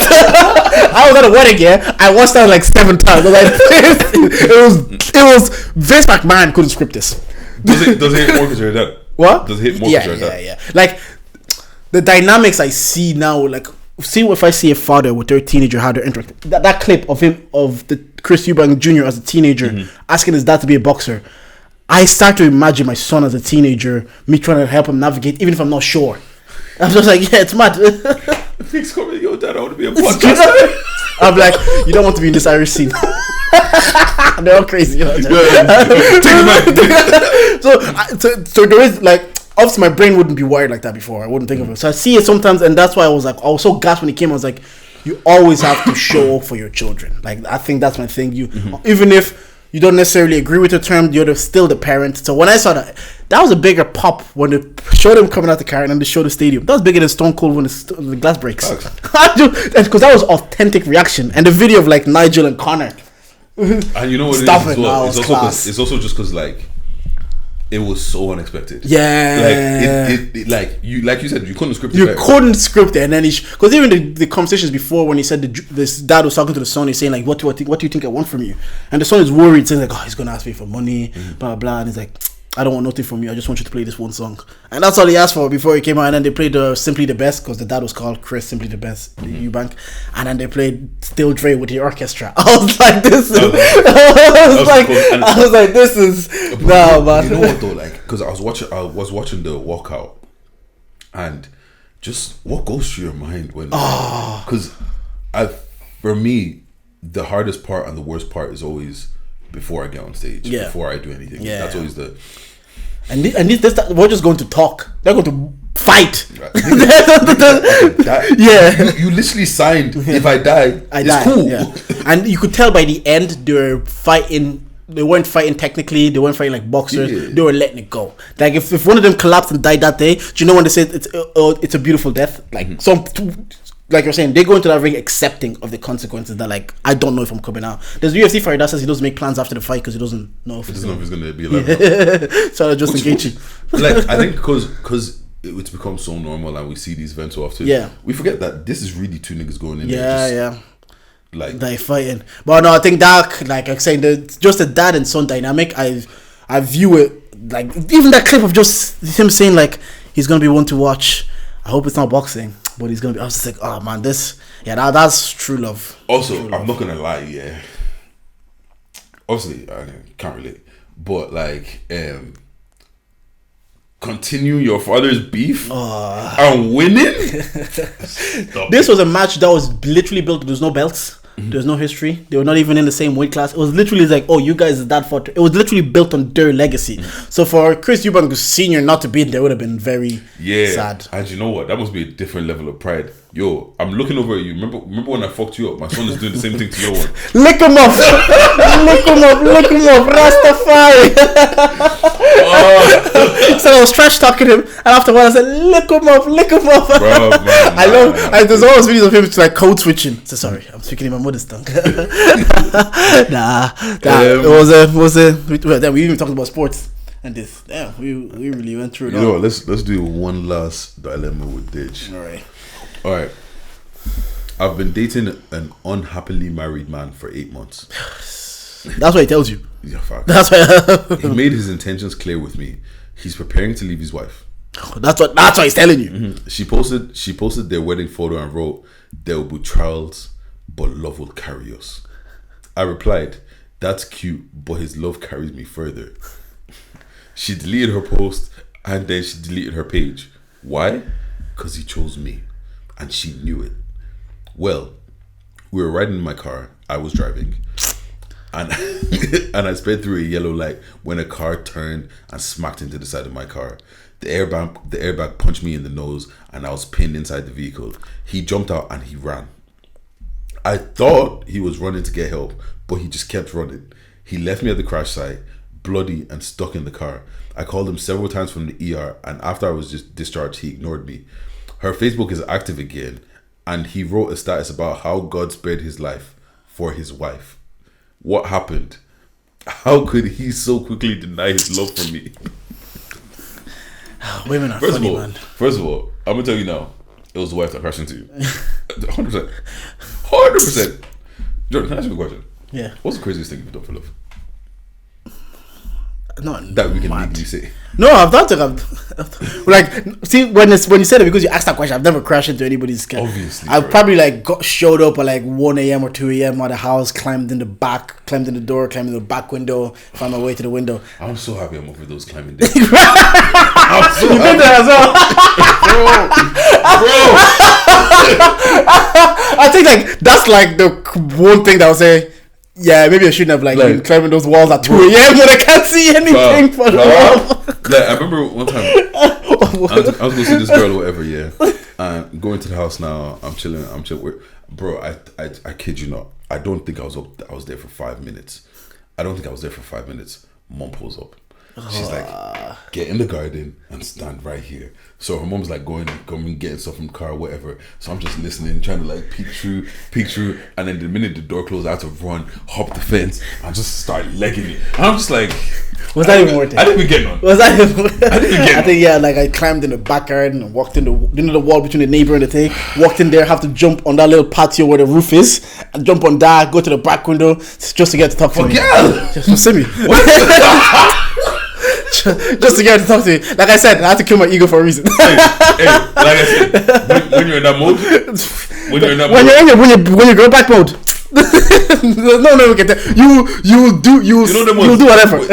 Text me for him. Of course I'm on. We'll come now. Drive there right now. For how long? An hour? I'll be there now. Because you can't even sleep because your wife is ignoring you. So you couldn't even, you're just hoping for the phone to flip and ring. And when you see the Twitter notification, fuck yourself. Nah, I'm not gonna lie. There is nothing funnier than when you're going back mode. Because all of a sudden now, maybe I should just take us to Paris. Maybe I should just go France. Start looking at flights and accommodation. He's like, I can afford this. No, bro, you know what's even worse? When you say, you know, fucking babe, let's just go away. Like, you know, let's reconnect. Yeah. All of a sudden she's busy. You say, wait.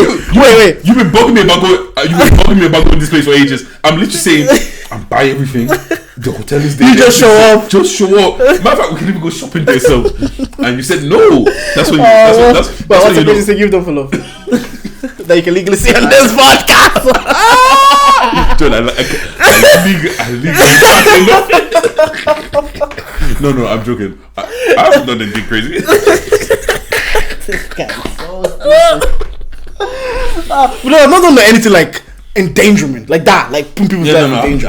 Like maybe, but after a while, after I did that thing and I went into the window, I was like, it's kind of mad, isn't it?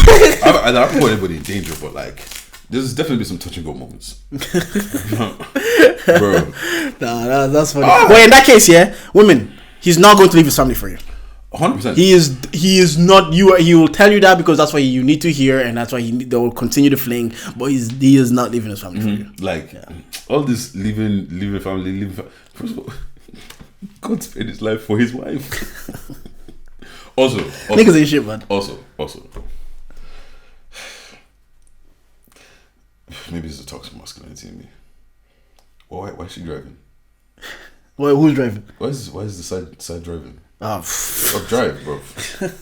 What? Why are you letting the girl drive? And it's not even like a thing of like, oh, I don't like girls driving me around and shit like that. It's just like 90% of the girls I know hate driving, and maybe because I don't mind driving. Like, I'd rather just drive every time we're together. That's why. What if he was in that seat and then he died? So God spared his life. God spared his life. That's what you got. That's what he gets for trying to be a passenger princess. That's what he gets. That's what that nigga gets, bro. But nah. The levels of ditch. Love is fucking crazy, man. Oh God, when you're in the height of it, now it's like I have like a calm and mature love. Well, can I ask a genuine question? Yeah. How many times have you driven to Navan in one day? That isn't like a drop off and pick up. Oh God. I would get home, realize still vexed, drive back again. Jordan, don't fucking kill me. God. You get home, you thought you sorted it, you get home, you still like, now you go talk. I think it was like 3 or 4. I'm not gonna lie. And the thing is, that's a hefty drive. That's like a 40-minute drive. My dad's petrol. I have to replace it. Don't worry, I've definitely hit like. I've definitely hit like. But you know they look-y enjoy that though. They look-y enjoy that you're doing that drive up and back. Because why were you just sorted when I was there? So why are you vexed again? So I can come back again. Have you ever had you get in a beef and you say, fuck it, I'm gone, and then you damn near at home. No, come back. We need to talk about this. And then you two as well. Like, and then you two, bro. In the middle, you say, "Why can I U-turn here? Can I U-turn?" Oh God! I promise you, this is no word of a lie. Yeah, I think I was literally I was one turn away from my house, and I spun back. Because you start gaslighting yourself. It's only a 30-minute drive. I'm not going to do anything when I'm home anyways. I'm just going to chill. Might as well go sort this. I if I don't sort it out. If I don't sort it now, just be vexed. And you know what? If there's one thing, you know what? Yeah, if you have never gotten anything useful from us on this podcast, this is the one piece of advice: never let your girls do. Never. You know, it got to a point where because that comeback thing, yeah, I'll drive around the corner and just sit in the car for 15 minutes and just see. Just I say if I give it 15 minutes, even if I start driving again another 15 minutes, I'm only 15 minutes away. I'm only 15 minutes away. So not too far. toxic, man. Man. And the thing is, you know you wanted to talk to me all the time. Why did you wait till I was at my doorstep to come chat to me? And then they'll be like, did you even get far? Like, yeah, man. Then he go home. Meanwhile, I was literally around the corner just checking my phone. You know what? Because then there was times like I knew people that lived in Nava, like Brandy lives in Nava. Sometimes I'm just gonna go chill at Brandy's just in case I get to like, oh, did you go home? Said no, I'm still in Navan. So okay, come back. Why are we anticipating this shit?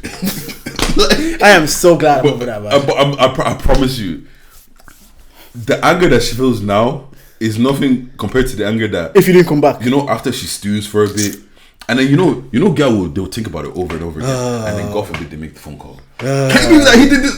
And then now, yes, sis, leave him. First of all, fuck you. You never liked me, right? This was one hating friend, man. If he wanted to, he could. See, why they not doing it for you? Yeah. If they wanted, why are you talking? Who's doing Text it for you? Tunde back. End the spot.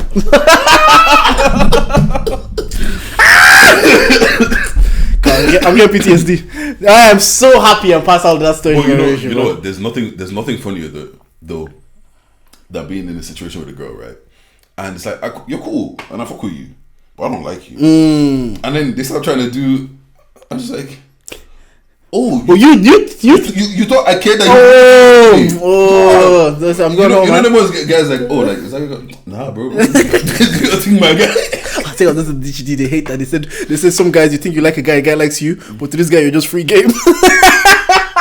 They said to the lad, I think they had Erica Cody on. So yeah, they even tell the guys, it's free game, man. And then you think they like you. It was like they even laughing like sometimes you need to understand your practice. Like your practice. The bros are asking about you. You think he's gonna be claiming you, selling the bros. Nah, that's free game, man. I was dying. I was like, nah, people have ruined the game. Even the girls know that. I was like, hey, I said, it's like, yeah, it's because bro has told me you're a link, you're not his girl. So I'm going to treat it as such. Okay, hold on. Maybe I'm bad vibes. My free game, stay away from that.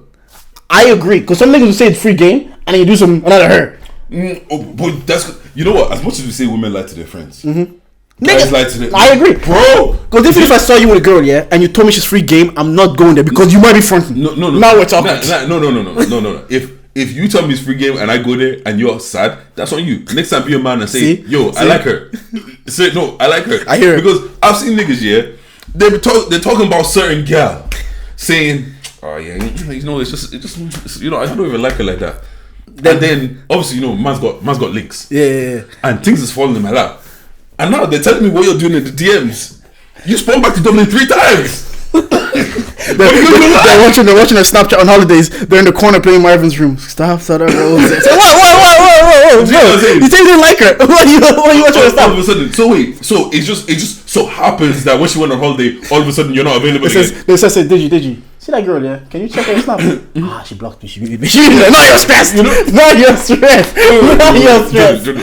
Who's the friend you call to check if you're blocked? Oh, my brother. You see my brother. Because at least with my brother, I don't mind the shame. With some boys, I'm like, nah, I don't want to look like a pussy, you know. I don't want to look like you know what the people I hate the most? The people with good memory. Yeah. Because why is it 30 years later? Remember that time, brother. Fuck off. So it was my brother. I'm like, yo, Nate, can I sign into your account? And he wouldn't ask questions. He would just be like, yeah, whatever. Log in, and then I'll go check. I'm like, oh, okay. I'll go check if I want to see what the content is, what they're posting or tweeting. I was like, oh, mad, they're still posting. Then I'll take the screenshot, send it to myself. I said, look at your tweet. What are you tweet madness for? You silly. This is what you see my tweet for. I was like, my brother's account. Wait, am I going to admit this? Well, who's your friend that you ask? It's been Moyo. Okay. But also. So you got in trouble. Nobody's gonna do it.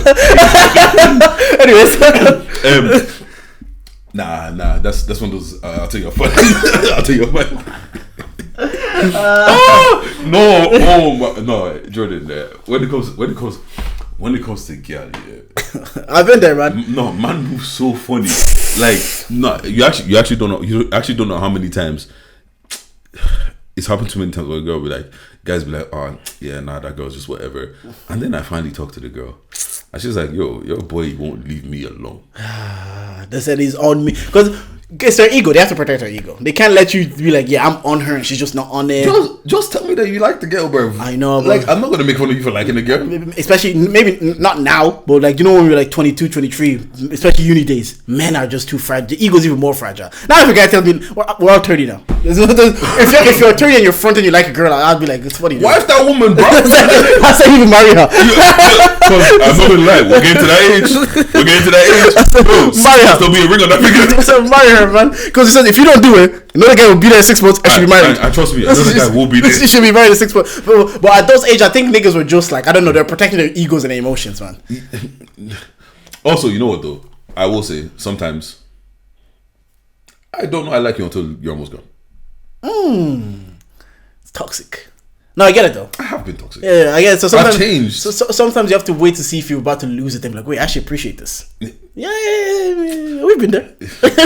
Boy, have we? This guy is crazy. Bro, you know one of them was really like she's cool, like I don't really fuck her too tough. And then she tells you, I want on a date. Now you lose appetite. You can't eat. Bro, you start saying who? No. You start going through a story saying like, oh no, you just seen a hand. Oh, who's this nigga? bro. Or you know them. I had a conversation the other day, yeah, about like remember like just before everyone went to uni, yeah. There might be a little girl you're chatting to, you're not really wanting to be committed, and then you hear that she's going Galway. I'm wiping that up today. Wiping it up, and you know which strikers are in Galway. Bro, God. All of the name brand niggas were in one place. And that happened to me when the Babes Association is going. There's a party in Athlone, but Galway niggas were gonna be there. Athlone niggas are gonna be there. I was like, this is no. I've got like I didn't want to make it. If you were staying here, you weren't gonna be my girlfriend. But now that I know that you're going there, you're my girlfriend, and I love you. You would have heard because I love you, would you? Yeah, you wouldn't do that to me. Babes, you're the love of my life. You wouldn't do that to me. But, you know, that's another lesson for girls. Just scare them a little bit, because I know sometimes they're worried that if they do this, you might leave. Like, I don't want to. But sometimes put that fear into them. I'm not gonna lie, right? Because at the end of the day, there is a power dynamic. At the beginning, the power is in the woman's hands. Yeah. Yo, like you're chasing me, whatever. Yeah. Don't let go of it too quickly. Yeah. Someone, I think Joe used to tell me that. And I had my friend. He got married recently, and I was dropping him off somewhere, and then we were talking about it. Then it's like, yeah, because now she has the ring. The dynamic has completely shifted on that. So because at the beginning, especially when women get to a certain age, I remember listening to a pod. They said they don't want to fuck it up because they're like, I have to go back and stuff. Men don't mind as much starting over, like with mid 30s, late 30s, like whatever. But they don't want to mess it up. So they're blah, blah, blah. But the minute they secure what they need to secure, the power dynamic has shifted. It's completely on the other side. Now, because I was talking about that with Irene actually, because she was saying that, like, remember we were saying like how it's unfair that she says women age. So it's unfair that we use that against him, whereas a guy who's 30, he understands that I have the power. No. I have the power. This is the thing. It's not we use that against anybody. It's everybody has their time. Your time just comes first. That's just what it is. Yeah. Because when you're 22, 23, you're the hot thing. 30-year-olds are going for you. Now I was watching niggas driving Beamers and Merc picking you up from uni. I looked at that, I was like, But now when it's my turn, you're married. It's like, no, it's your turn. It's like, why don't they someone your own age? Say, okay. Wait, so the young babes now actually leave them alone. When you were 21, why did you tell that to someone? Why did you tell that 30-year-old in the BM date someone his own age? Because you're enjoying it. because when niggas were taking you to restaurants and all we could afford was McDonald's. All I could say is like, can we go to Eddie Rackets 2 for no, or Captain America's 2 for 1 meal? Can we do that? You'll say no because this guy was taking me to the Ivy. It's calm. But now he was earning 80K a year. But now I'm telling you, they're saying, why don't men like women their own age? I said, this has always been a thing. It's just the dynamic has switched. But they find it unfair because they're like, I'm going to age. Yeah, but of course you're gonna find it unfair because it's always unfair when you're not the one benefiting. Yeah, anymore. Of course. When you're the one benefiting, because boy, we were down. Yeah, of course. When we were doing legs and you were doing beep beep. because I was your friend, innit? So I said, oh, you even get your man to beep at me and be like, and then you text me like, oh, me and my boyfriend saw you earlier today. Fuck you and your boyfriend, man. Oh, wait, do you want a lift? Fuck your lift. Fuck your lift. You know, I love you, and you tell me lift to your boyfriend. Now the dynamic has changed, and it's like, no, you're telling me, you know, I always liked you because you're seeing me with a 22-year-old hottie. It is what it is. Our primes are different because of what we value. I remember when someone I know, she was dating a guy that was a bit older than her, and she was a bit young, and she was asking me like, what does this guy see in me, because we have nothing in common. I was like, bro, you're young and you're attractive. That's all he needs. That's it. And the guy should, at the time, was like, he's already had his family, he's already had the kids, divorced. I'm like, oh, so he's already done thing and the kids are grown. This guy just wants to yash. The shit that's regular to me now is still exciting to you. Quick trip to Barcelona. You're in uni and some guy saying, I'll pay for everything, let's go to Barcelona.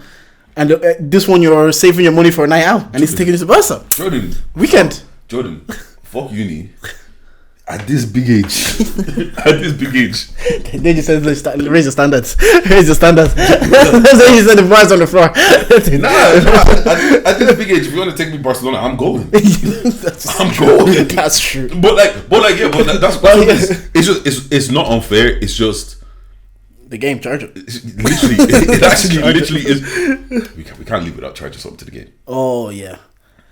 We'll get back to that. But yeah, I don't know. It's always been funny. But yeah, I do think test the waters, because it is probably a little bit toxic. But if a guy low key knows he has you, sometimes the excitement is the thrill of the chase. And once I've gotten you now, yeah, like. Cut the spot. I've ever had a situation where like you chase a girl, you go her and it's like, and you're underwhelmed, bro. Even though you're the one blown off.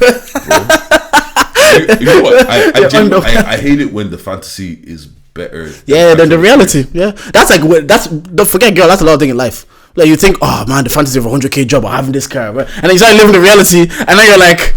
Fuck. A job's a job. A girl's a girl. Brother. I remember my pastor telling me that after I got married, he's like, oh, it's obviously like his way of telling me to stay faithful. He's like, Jordan, all these other girls, there's nothing special about them. They're all the same. He's just saying like, and honestly, stay loyal. That thing that you found so exciting, it gets very annoying. And you will just be back at the point that you were with your person. Like the excitement will start, and then you'll just be back at this point of like, oh, it's calm. We're just doing admin life every day. This needs to be done. Bread needs to be bought. So, yeah. But I saw I was watching a video, and it was like, I think it was a React video or something like that. This girl. Yeah, let's start wrapping up. I thought we said we'll make this one extra long, just because it's the last one.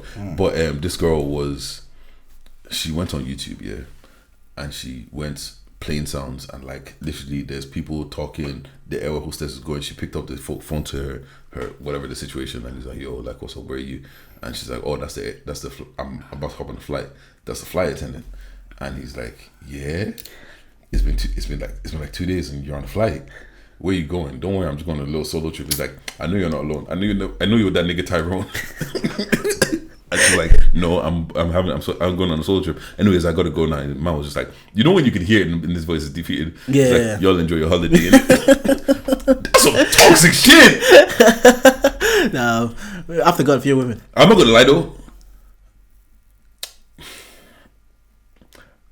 Once I find out that it was, if I ever find out that it was fake, you give me the ick. Yeah, to stage something like so, that. You did too much. You went through all of that. You did too much.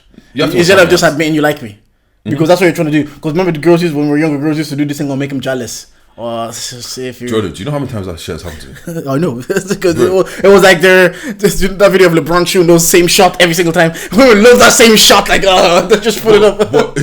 Oh my god! So there was this girl I was talking to, dealing with whatever, and then she went to go lips this guy because I think she thought I was on some whatever, and she went to go lips this guy. And I looked at her, I was like, him?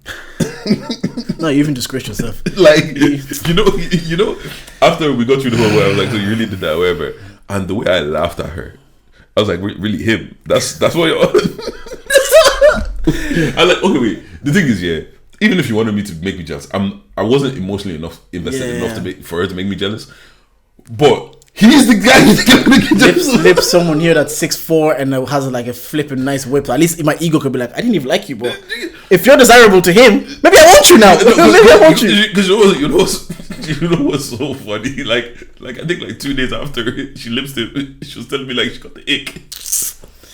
And I was like, wait, so this is the guy? Yeah, but it's yeah. What are you charging to the game? It's not a great move. What am I charging to the game? You know what? Yeah, genuinely, what I'm charging to the game is that this shit's actually over. That was my one as well. Like, yeah, it actually feels weird. Like this something we technically don't have to be in these 4 walls ever again. Yeah. We'll come here and I was gonna charge out to the game as well to say goodbye to something we've done and built for the last 3 years. To just leave it now and like there's along the way there was a lot of people to support, so thank you to like the listeners. Thank you like the lads. So even remember we were like doing that coming back once a week thing, and they were like allowing us to use the studio then. Yo, book Vision Labo. Yeah, thank you, and obviously thank you to my missus as well, because a lot of people think like every time I want to do this, I never made it a thing, never made me feel guilty about it. So no man, I've enjoyed it. And obviously thank you to Dage, the co-host, because thank you, my guy. I would say without you, there's no podcast. Yeah, because I'd be out here, but it's making causing the drama. But like generally, like all jokes aside, like I don't even think on the day of the live show we really got to like, because you know what's crazy? There's people I've seen in pictures and shit. Like, shit was moving so quick. There. Yeah, shit was like, so even quick. Some people that are texting about, because remember we had the extra ticket, whatever. Some people that were texting about the what's it called? About the ticket, whatever. I'm like, I didn't even see them. You know what I mean? Yeah. But like, so on the day we didn't even get to thank people properly. Like, so genuinely, thank you guys from the bottom of my heart. Like everybody that showed up, bought tickets, even the people that were just like they couldn't make it, but they reposted, they liked. People that have listened to episodes, liked, shared, told a friend about us, came up to us saying like, yo, we love the pod in real life. Like genuinely, even if it's only one episode that you've listened to, or even 5 minutes of the episode, genuinely I appreciate even clips, whatever you consumed and shared and commented on, anything that you've done to help bolster this shit. Yeah, we just appreciate it. We like beyond, like I don't think people will fully understand. There's still Irish podcasts in the content scene. Go listen to those. Fuck them for a second. This is about us, nigga.